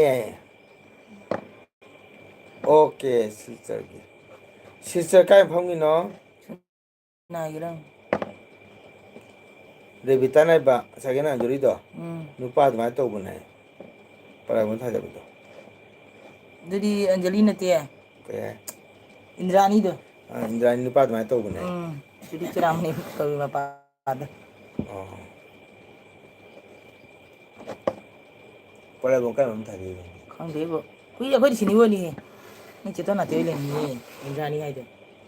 Akoi na tu. Macha thoibi thoiba ismai hai lam phang ko da moi mai ba. Mai macha ai muk chon ngam. Matha cha ni.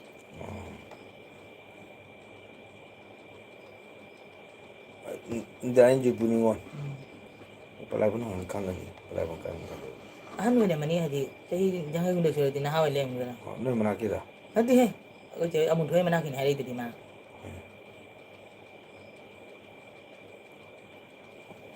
Saya sekali. Nupa dumaina ta wani ha shauda. Indrani hai da. Pala bon lai se. Didi masa pa be mam yang cetek tu. Osan pidura Nanti ya. Jadi makhluk kayak gini nih.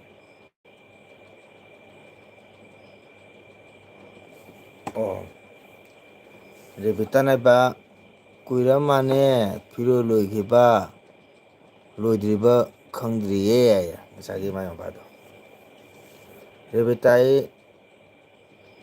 Revitai na haibado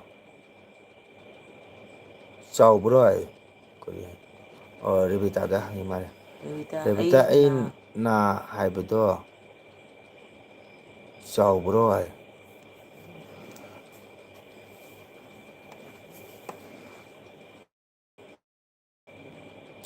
Revita ai na haibado Aina haibado chumra hangiba. Chumra ma spring lale Revita ai na haibado chumra haimiba Em ja. em ja do ba chubra hain tar chubro hain tar ba chubra hain to sa em ja ma di chumbro haiba Okay I bide kha sugambani khuna nambada de dekho ye cooking na silchar kai mpham gi no khoi cooking silchar karamba mapham gi no haibi yune amukta Masa haido nupi ngata ni haiba. Anjali do. Suramani kawe Hai jume do sai dra Suramani masa ne. ngasane duma haiba ke to ke nang na do nang that ke ni khangu ngasane do cha hai mi Suramani ko bra na nang nana do that ke to mi Revita ka kana yung nana ha pa ke ne that ke to be na cha Ma masai Anjali yi masih na nipa pok te. Anjali do khoi naw gi base ni. Itu gyan la. ke ba tha mari mukta pharam do mali Revita ya Adu dia Suramani si ba. ar cooking na silchar kai mpham gi no am tang hai ro Ini Anjali yi masih na wara mani sadan. sigama ira kan Is no ngai bere kuru kurai punang silai.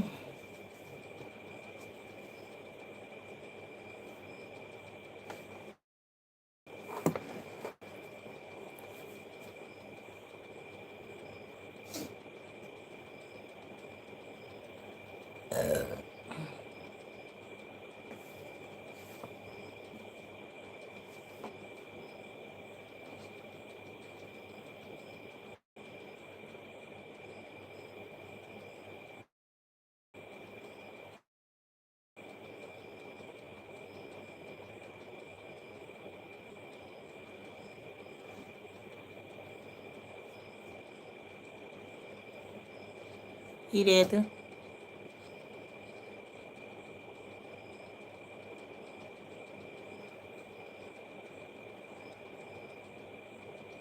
이래 마 사이 cooking 또 실제로 Guwahati की नहीं थी 실제로 गुवाहाटी की नहीं थी ना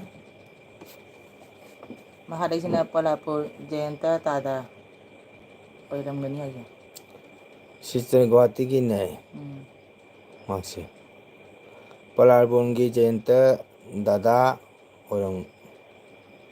오롱기니 강드레 이게면 따드레 꼭 나오려는 와리신이 अरे cooking से तेरी पलार बन गई ओरंगनी हाई मित्रा 강드레 시스터 과티기야 कुकिंग जी माई खुन्नी सिलचर गुवाहाटी आई सी अरे से पलार बन सी की नहीं दादा दे जयंता तादा तो ओरंगनी हाई सी 레비탄 하리바 जयंता तो पलार बन ओरंगनी हाई में 강드레 아시와이 또 시세메야 와리 무콩 잡도 삼나드레 와리 땅에 따가 라본마뚜 시다가나 따도래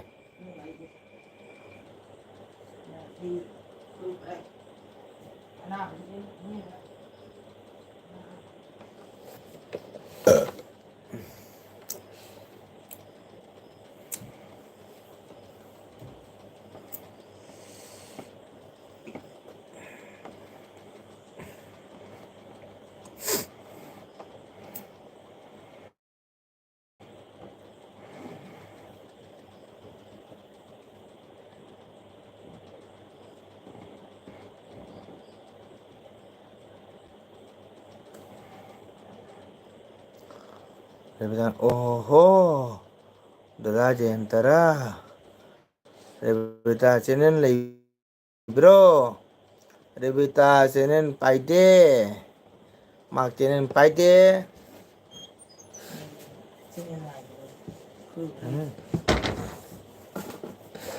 레비타 제는 파이데 बनी कुकिंग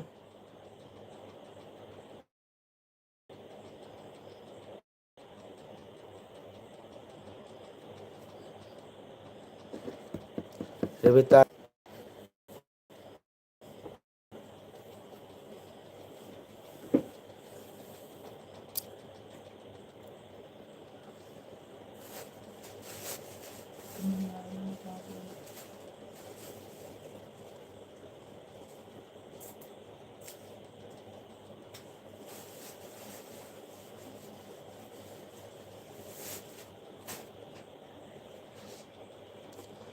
पराबोंगी काका दादा जेंतदो कइदोरबा पराबोंगी पराबोंगी काका दादा जेंतदो कमदोरबदो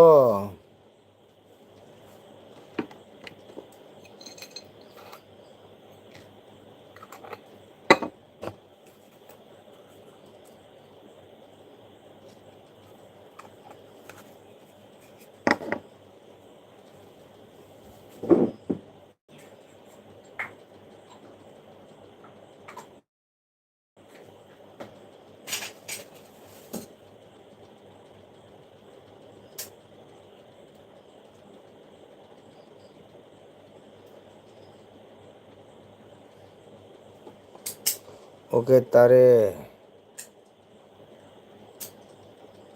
गुड नाइट बाइट ओरगे ओके कुकिंग आइगी चैनल लापेदमक्ता कबे कुकिंग बो हायनाय तन थागचरी लेते दादा ओके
ꯀꯩꯕ ꯗꯣꯆꯥ ꯀꯀꯥ ꯃꯔꯣꯟ ꯈꯪꯗ꯭ꯔꯦ ꯗꯗꯥ ꯖꯌꯟꯇꯗꯣ ꯄꯔꯥꯏꯕꯣꯟꯗ hotel ꯐꯝꯃꯅꯤ ꯀꯀꯥꯏ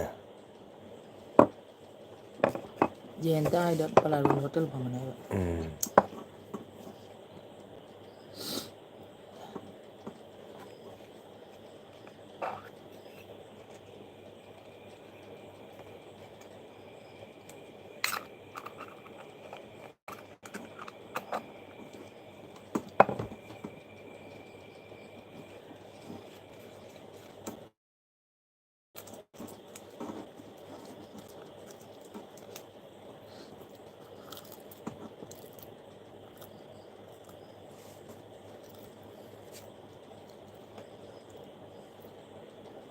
이네 방문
kitang ngayos na yan to.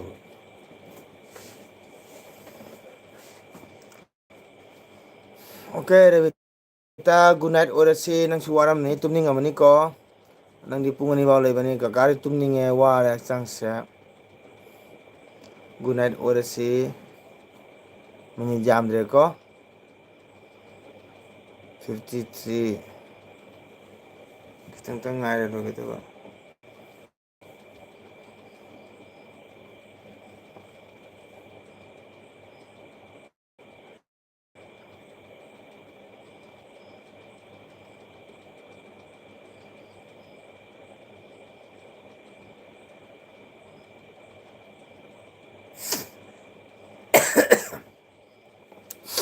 Revita, good night toro.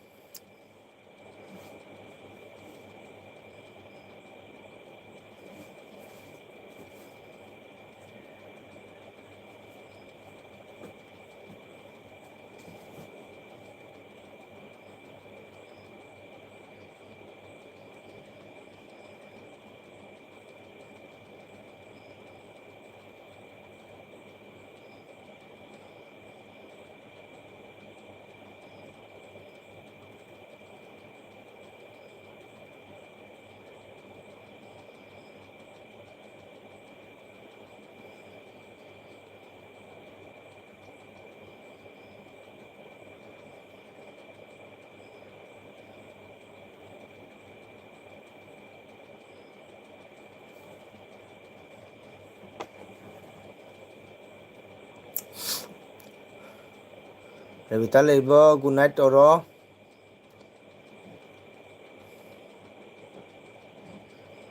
Ami ni puta ngai re. Kun thata ngai re bai orage. Good night hara mo Revita. Yang wana ngai bina lebo men ngasai dagi. Good night hara mo do potharasi.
ngaire tata ngaire bai warage good night haira mo Revita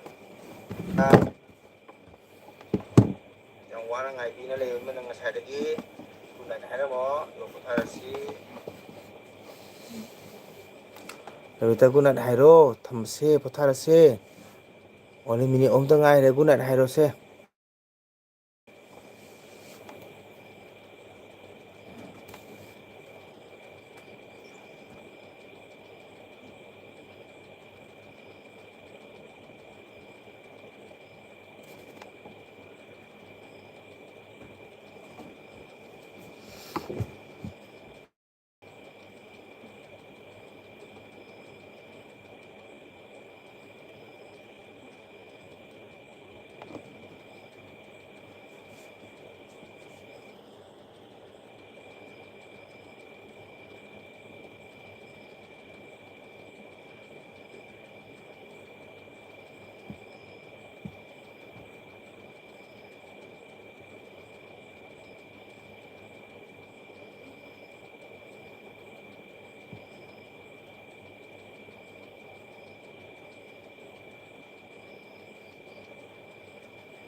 Okay, mayam good night. Okay, bye bye. Good night. Good night.